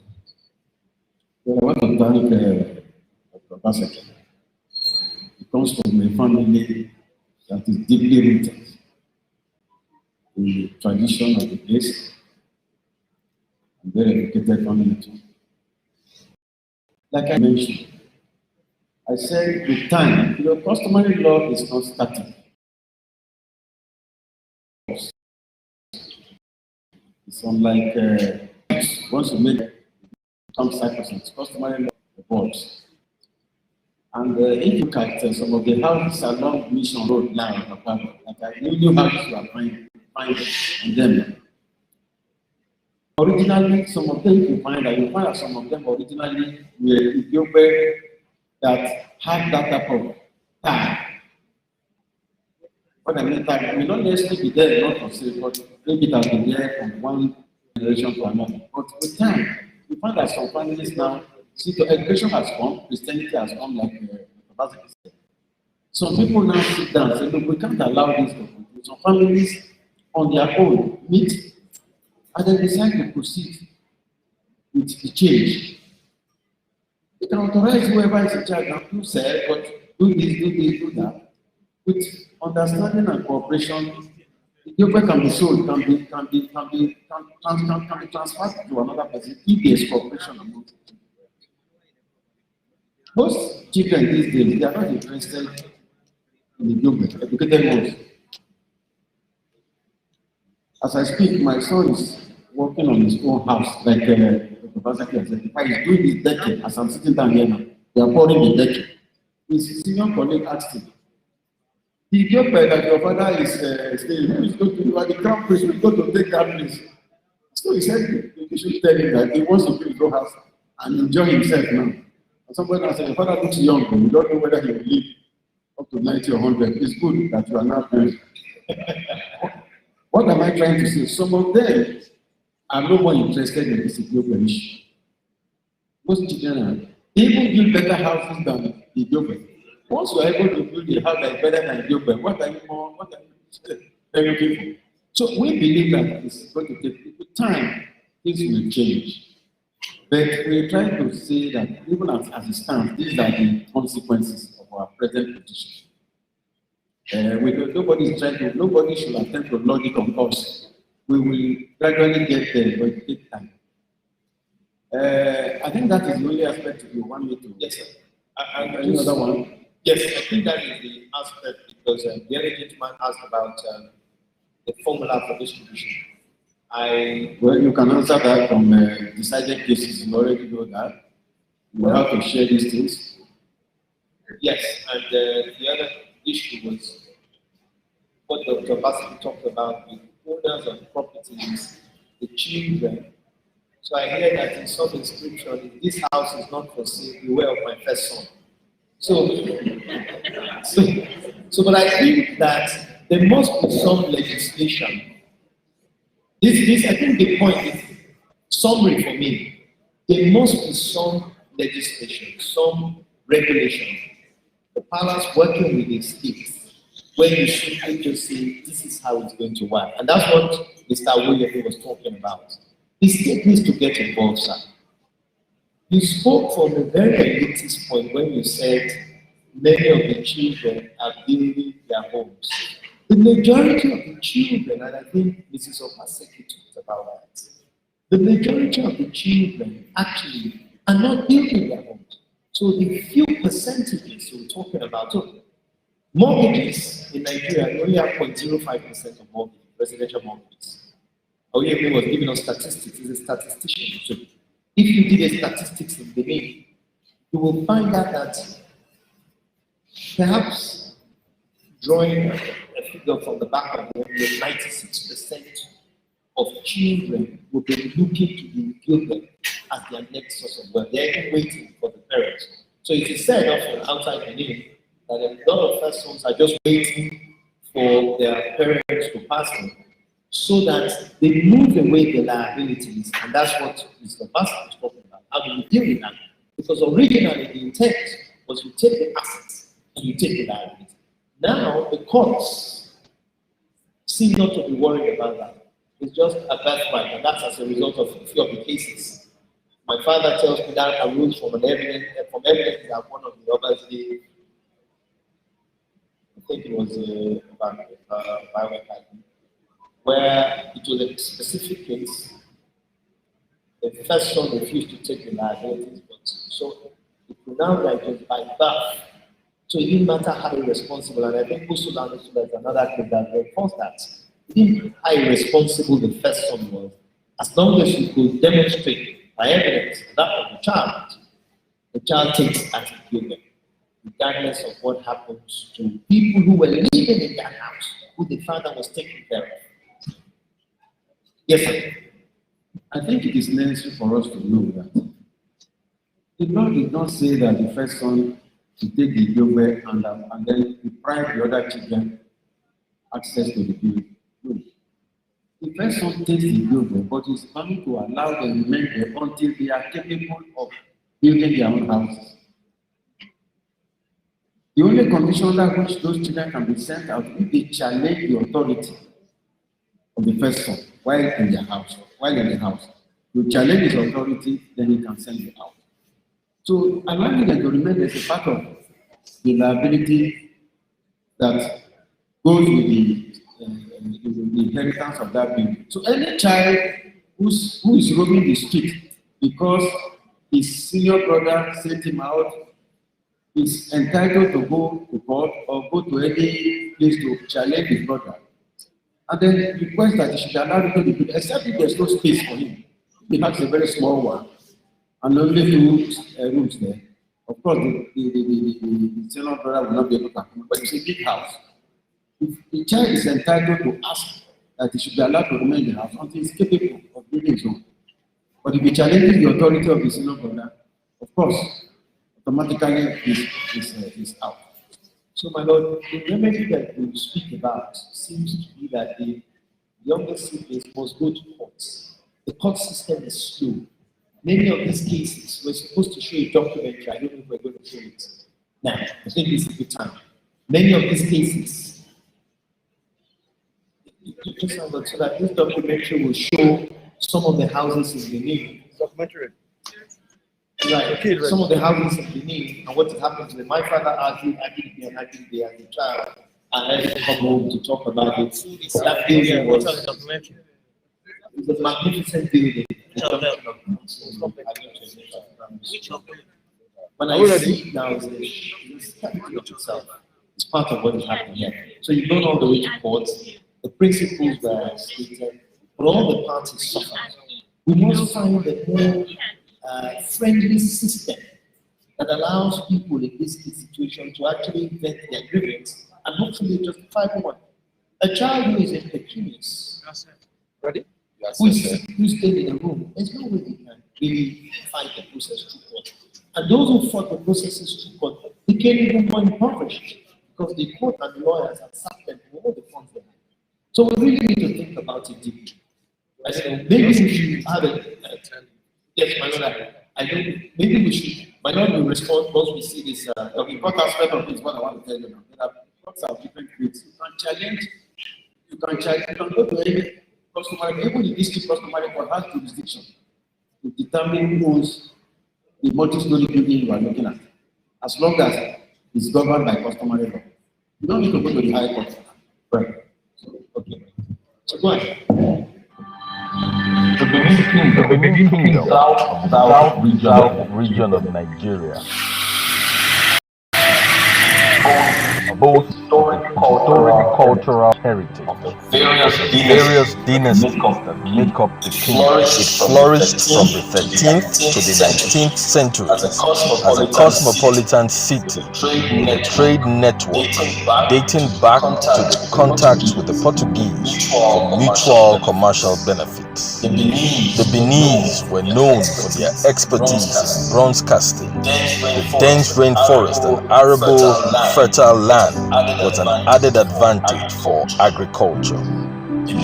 Benin soon became a destination point for Europe and industrialized nations of the world. This exposure with the Western world rubbed off to a large extent on the cultural patterns of the Beninese. For example, the system of primogeniture practiced in the United Kingdom is what obtains with the Beninese. When a Benin man dies, his eldest surviving son steps into his father's shoes as a patriarch of the family. He is expected to keep up with his father's legacy and to ensure that his siblings are adequately catered for until they attain the age of majority. He holds his estate in trust and on behalf of his siblings. As noble as the court practice of succession with Beninese may appear, it is fraught with difficulties. From available statistics, the vast majority of cases pending in the various tiers of courts in the state are inheritance related. An informal way for the disputing parties to preserve their interests in the properties left behind by their parents or forebears is to place the inscription, "This house is not for sale," on the property as a way of warding off prospective buyers. This has had an adverse impact on the gross domestic product of the state. The monumental battle between the children of Pa Agidigbe Uwagbo in the remarkable case of Agidigbe and Agidigbe led to the underutilization and depreciation in an otherwise magnificent property situated at a popular junction at number 34 Dawson Road, a property well known in Benin City. That property's commercial value has depreciated to such an extent that one can arguably refer to it as constituting dead capital. In 2001, Hernando de Soto coined the term dead capital to describe assets that cannot be converted to economic capital. According to PricewaterhouseCoopers, Nigeria holds at least $300 billion or as much as $900 billion worth of dead capital in residential, real estate, and agricultural land alone. The high-value real estate market segment holds between $230 billion and $750 billion of value, while the middle market carries between $600 billion and $170 billion in value. Sir Alfred was strong in tradition and argued many of the cases that have now formed precedents in the area of inheritance. He, however, was dynamic not so much in what he left for his children, but what he left in his children as transformational change agents. And this is done in taking certain assets from the old to the new. Central Hotel, Efedosa signature, has taken the Central Hotel from what it used to be to a new level. Also, Eghobamien and Eghobamien, in association with Petstone and Graves, has taken practice from the old architectural building to a new architectural building. All these are only possible because there were no inheritance disputes over title to these properties. Consequently, we need to ask ourselves the question, how will our assets be distributed when we are no more? Will it add to or be a clog to the gross domestic product of the state? These are matters which has to be internalized. As the Chinese saying goes, those who plant trees do not look to those trees to give them shelter, but to the unborn generation.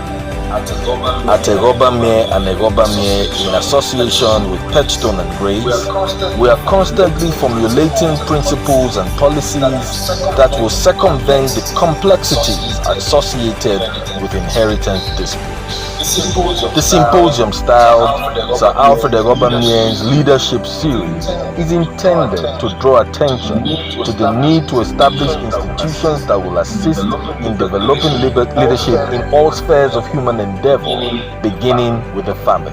The Leadership Series seeks to extol the virtues of leadership exhibited by Sir Alfred Eghobamien in his lifetime, and to serve as a benchmark for the next generation of leaders in Nigeria.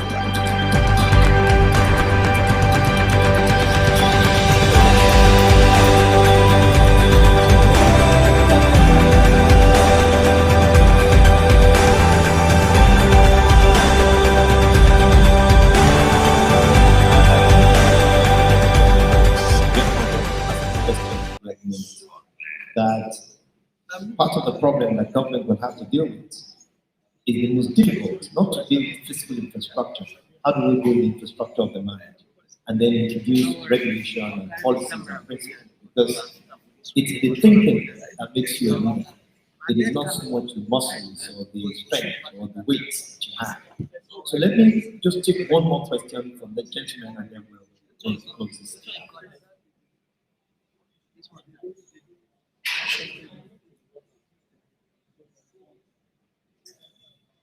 Oh, I didn't see you, sir. You're welcome.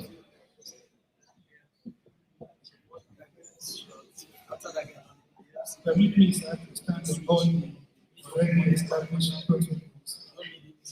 The problems that have been created in the Benin custom of Eghobamien is or was created by the court in the interpretation of what Eghobamien is under Benin native law and custom.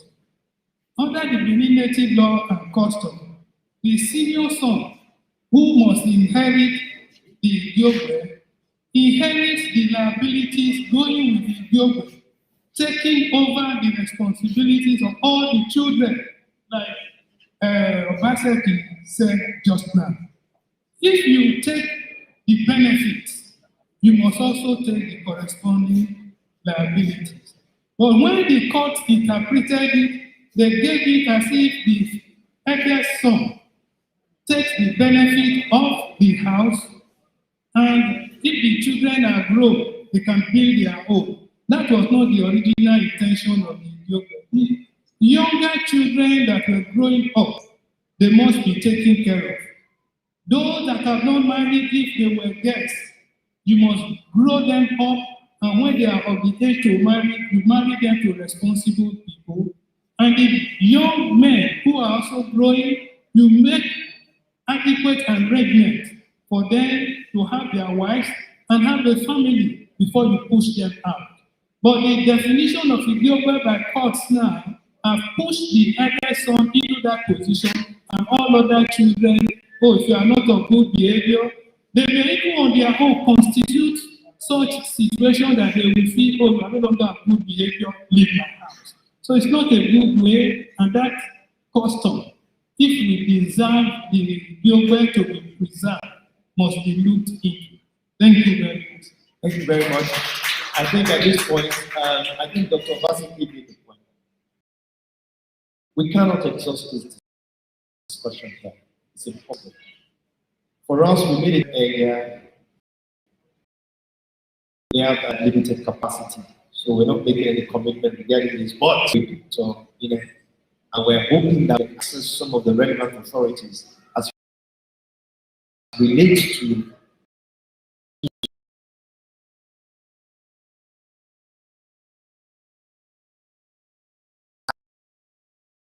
a complicated problem, to leave it for it to just evolve.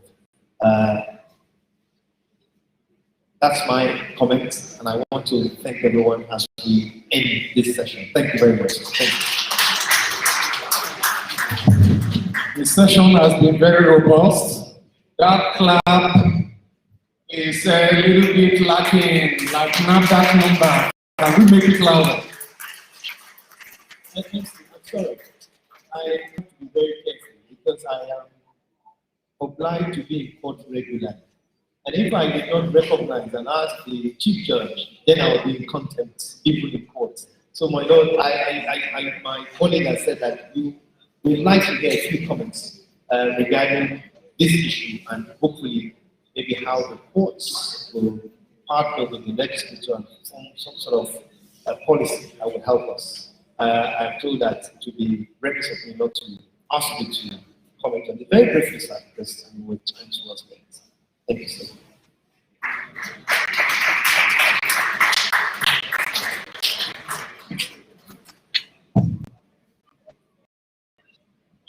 Thank you. Lady, matron of the Eghobamien home, we owe you due respect. Parents and legal guardians, I think it's most uncharitable for my brother, Sharon, to expect me to offer an opinion by the very fact that we sit over these matters. I would not want to commit judiciary. Our very senior brother, my Lord Justice Olubo, has done justice to the case because of his status. He's no longer sitting, so he's in a position to prefer some solutions, and has done exactly that. All I want to say is that what I understand the topic to mean is what has that description, this house is not for sale, done to our economy, particularly the economy of Edo State, and has been well espoused. What it means is that once that description is written, that asset becomes a dead asset. And I think we are losing sight of the prescription by Mr. Williams when he suggested that there is need to form a trust by government to take over such assets. I think that is the way forward. So whatever becomes of the case in court, the arguments of the siblings, that property will be put into useful purpose, and the children will share whatever comes out of it. So it solves a lot of problems. You know that the answer will not go to waste, and there will be something left for the children. Thank you very much. Thank you, my lord. Thank you very much. May Lord, the Honorable Chief Judge, deserve another round of applause for that comment. Very brief, apt, and it's a directory. At this point, we want to thank the keynote speaker, Honorable Justice J. Olubo, retired, the former president of the Customary Court of Appeal, Edo State Police in Sandiment of Appeal. We want to thank immensely because he's unable to thank himself. The chief host today, he set the pace, and he has signed a signature, a very big one at that, for the intellectual community in Benin City to do this kind of colloquium that can front-load life and existential problems addressed. I feel that it deserves a resounding round of applause. Please, for Sarah Eghobamien, President, Chief Host. You have done exceedingly well. With your feelings, you can't go wrong. Can't go wrong.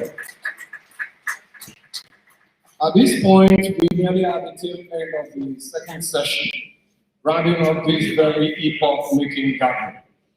But before we do that, I call on Eghobamien to please do all the honors of the vote of thanks.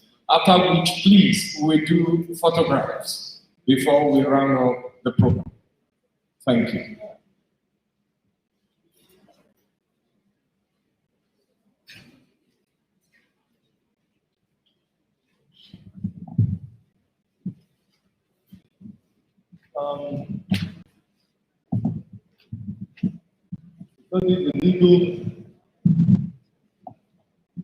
This is actually a legal session. I want to start by expressing gratitude to the CJ and all members of the judiciary here present, retired and present. My uncle, Justice Louis here. I want to thank everyone because honestly, COVID, insecurity, something different. Done something different, we try to do something different. It takes us away from all the issues because in the last few months, I'm sure if you have 10 conversations in a day, there will be issue of insecurity. 9 will take, and maybe 1 will be okay, you have one business to do, but in that business, you have to do insecurity be an issue. The Eghobamien family want to use this media to appreciate everyone. I cannot start mentioning every name, but it's important that some names I must mention. Please. Justice Louis, Uncle Jackson of Basaki. I didn't know that he was such a more like a lawyer because I was listening at the way he took the issues. Thank you, sir. My uncle, Uncle Greg. Uncle Greg, before my dad passed, before he passed, not just before he passed, he became more or less the first son in the family. Thank you, sir. My uncle, Mr. Ene, I know that we've not been giving directly, but my brother continue to say all the things you've been consigning, trying to support the administrator of especially customary law in the door and see how it can be institutionalized. I really appreciate you. Joseph Olubo, my dad spoke highly of you every time. Joseph Bebo, I really appreciate you. And all those who have been here, thank you so much. In my dad's usual manner, They would always keep an inner room for the for the ones who are closest to him, the judges and the family. And we cannot depart from that culture. So I want to say this, there is launch for this category of people. Of course, the CJ we are trying to lead, it's private, and it's not, in fact, I don't have the capacity to go in there. Of course, my uncle Jack is looking at me, he's always part of that caucus. So, and we have Mr. Ede and Uncle Ogbefu to please follow. Please, if you are in the judiciary, and these names, and Barrister Tulu will lead you when we're finally taking photographs, because it's nothing just light, very light. Because when you go to my dad's house, it will not allow you to go without taking something light. Then after they depart, others can join, please. But we want to give respect and honor to who honor is due. Thank you so much. God bless you. And we'll see, for those of you in 4 months, be with us. For those of you next year, I want to believe that everybody I see here will bring this smiling face back. God bless you all. Thank you.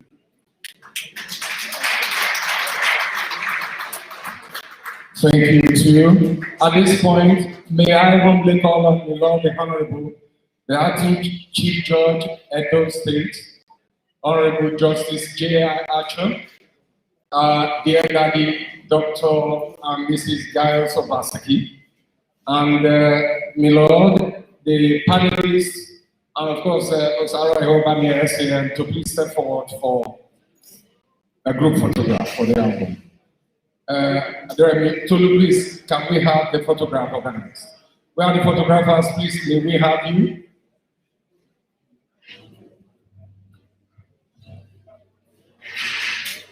And after now, we will call for the opening and the closing prayers. Please, we are also humbly calling on the Lord, Honorable Justice Aluito, please, that he come forward for the group photograph.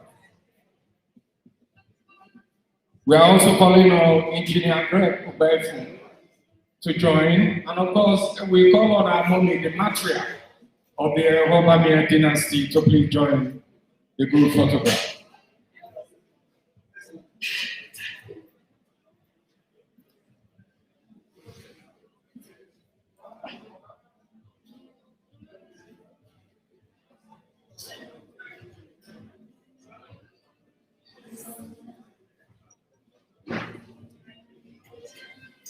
Please, Sir and Lady Ojomo, we acknowledge you. We did not particularly call people individually. We acknowledge everyone in group. Please, we humbly call on Sir and Lady Ojomo to please join the group photograph. Sir and Lady Ojomo, please join the group photograph. God bless you.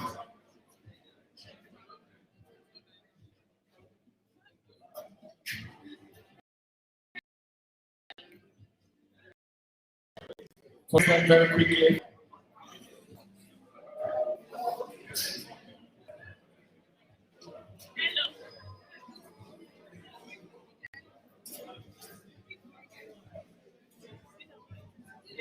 We acknowledge especially the Ojomo family. We acknowledge very especially the Ojomo family.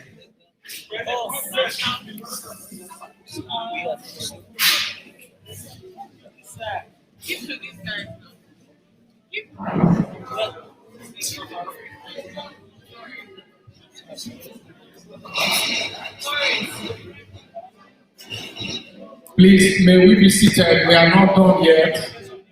May all others please be seated for now. We have a final announcement to make.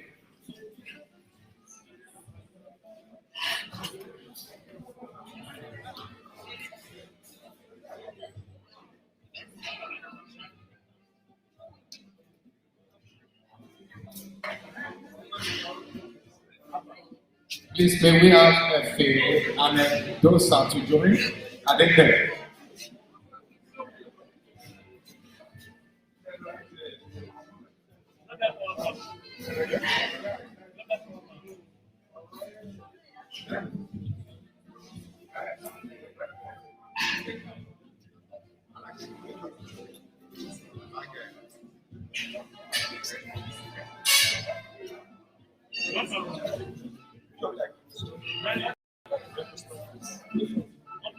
Thank you. Photographers, are you done?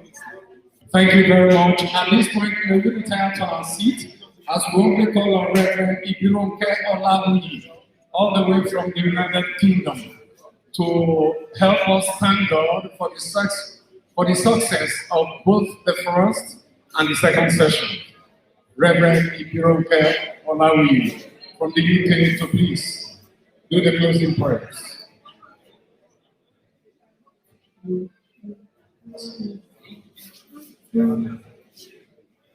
Please, may we rise for the closing prayers. May we rise for the closing prayers, please. Closing prayer. Praise the Lord, house. Praise the Lord. Praise the Lord. Father, we thank you for this beautiful occasion. Lord, we thank you for the family of Papa and Mama and the sons that you have given to them. Hallowed be your holy name. Today has been a magnificent day. Unto you, Lord, be all the glory, all the honor, all the adoration. And I pray that every year we will gather together to do the same as today. Father, in the name of Jesus, continue to protect us, provide for us, and make us provisions to enable us to do even better year by year in the mighty name of Jesus. Lord, we thank you. We put the grandchildren and the great-grandchildren in your care. They are all over the world. Wherever they are, let your everlasting arms uphold them from generation to generation. In the mighty name of Jesus. Thank you, Lord Jesus. In Jesus' name we pray. Amen. Thank you very much. We wish you safe journey back to your various destinations. And God willing, expect another session. My job is done. Samuel Makebi is my name.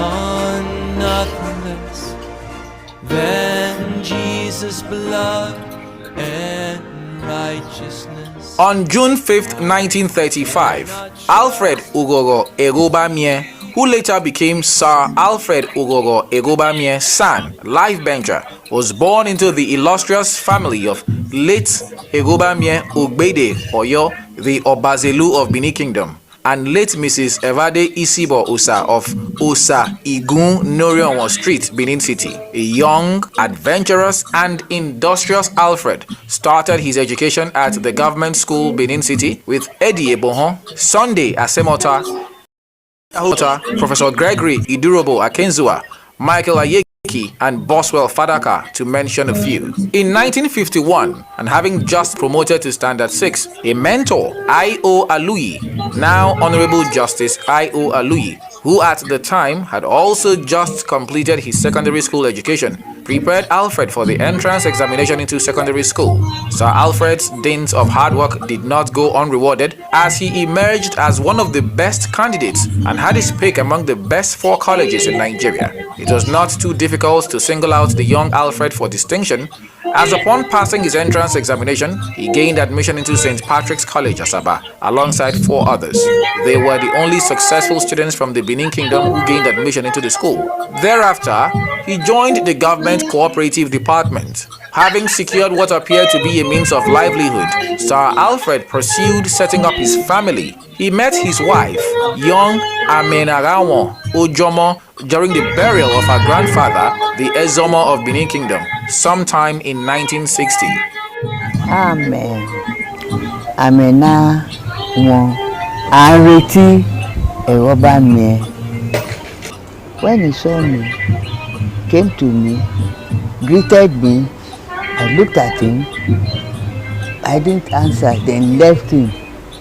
But the young Alfred was not one to be deterred so easily, and 4 days later, he proceeded to Port Harcourt again with Honorable Justice I.O. Aluyi to visit his uncle, Mr. Godfrey Eghobamien, who was working with Taylor Woodrow Company, a British firm. Then you don't approach ladies like that. You go through the cousin or friends to meet the lady. He went to my uncle, Tayo Akpata, and told Tayo Akpata that this your cousin, I like her. My uncle came to me and they told me that one of his friends is interested. I said, who? He said, Benin man. I said, no way. Tell the man no. Without saying his name. You know what my uncle did? My uncle invited me and a friend for dinner. Not knowing that he has told my uncle the arrangement that he will be there with his own friends. When we went for the dinner, I saw him. Then I told my uncle, I don't want to see this man. No. You know, then when you see somebody interested in you, you don't sit down. You go and hide. So I went to the back house and hid myself. What started as an innocent visit by his uncle, Godfrey Eghobamien, to Lady Amenawan's dad became a daily affair, and having realized also that the young Alfred had all the qualities she was looking for in a man, the rest became history. On August 30th, 1963, at the St. Matthew Cathedral in Benin City, they are married by the late Reverend Dele Ogedegbe, and this marriage is blessed with 3 lovely children, one of whom is a senior advocate of Nigeria, Usaro Eghobamien San, Ife Eghobamien, and Edosa Eghobamien. They are also blessed with many grandchildren.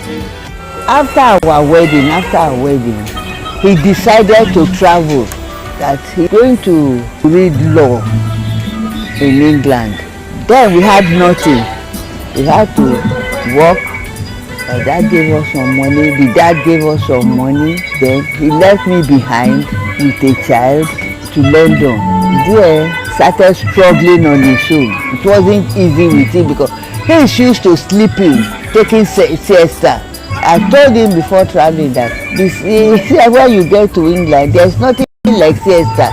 And even the weather that you won't be able to cope. But sorry that you cope. Then after 3 months, worked hard and I went to join him. That was in winter. Then we started life together. We were able to manage, and then we had Usaro, and things became very, very difficult to make up. But by the grace of God, we were able to make up. He came first, brought Effie. I was working. I worked for about 3 months before coming back. It was shortly after the war that I came by Uriel, the last Uriel ship for 14 days on sea. I really enjoyed it anyway. Upon returning to Nigeria, Sir Alfred set up his law practice, Eghobamien and Eghobamien, in the year 1972. We were in a family house, room and a sitting room. Then I know that it's just for time that we will make it. I was in UBT with 1,500 naira salary. My dad, the mother, they were helping us. Then with one Volkswagen car, they gave us car. And in 1993, Sir Alfred was recognized for his distinction in legal practice and was conferred with the enviable rank of Senior Advocate of Nigeria. He traversed the length and breadth of Nigeria in pursuit of his profession and appeared in all the courts of the land. Little wonder, the Holy Bible in Proverbs 22 verse 29 says, "Seest thou a man diligent in his business, he shall stand before kings and not mean men." He doesn't play with his work. Duty first before any other thing. And time conscious. Goes in the morning to work, come back at times late. Then on Sundays, go to church, come back, then the rest of the day is for the family. And he's hot-tempered, but he barks but doesn't bite. He talk. When he's annoyed, he will talk, quarrel with everybody, whether whether you are the offender or not, he will quarrel with everybody around him. But as soon as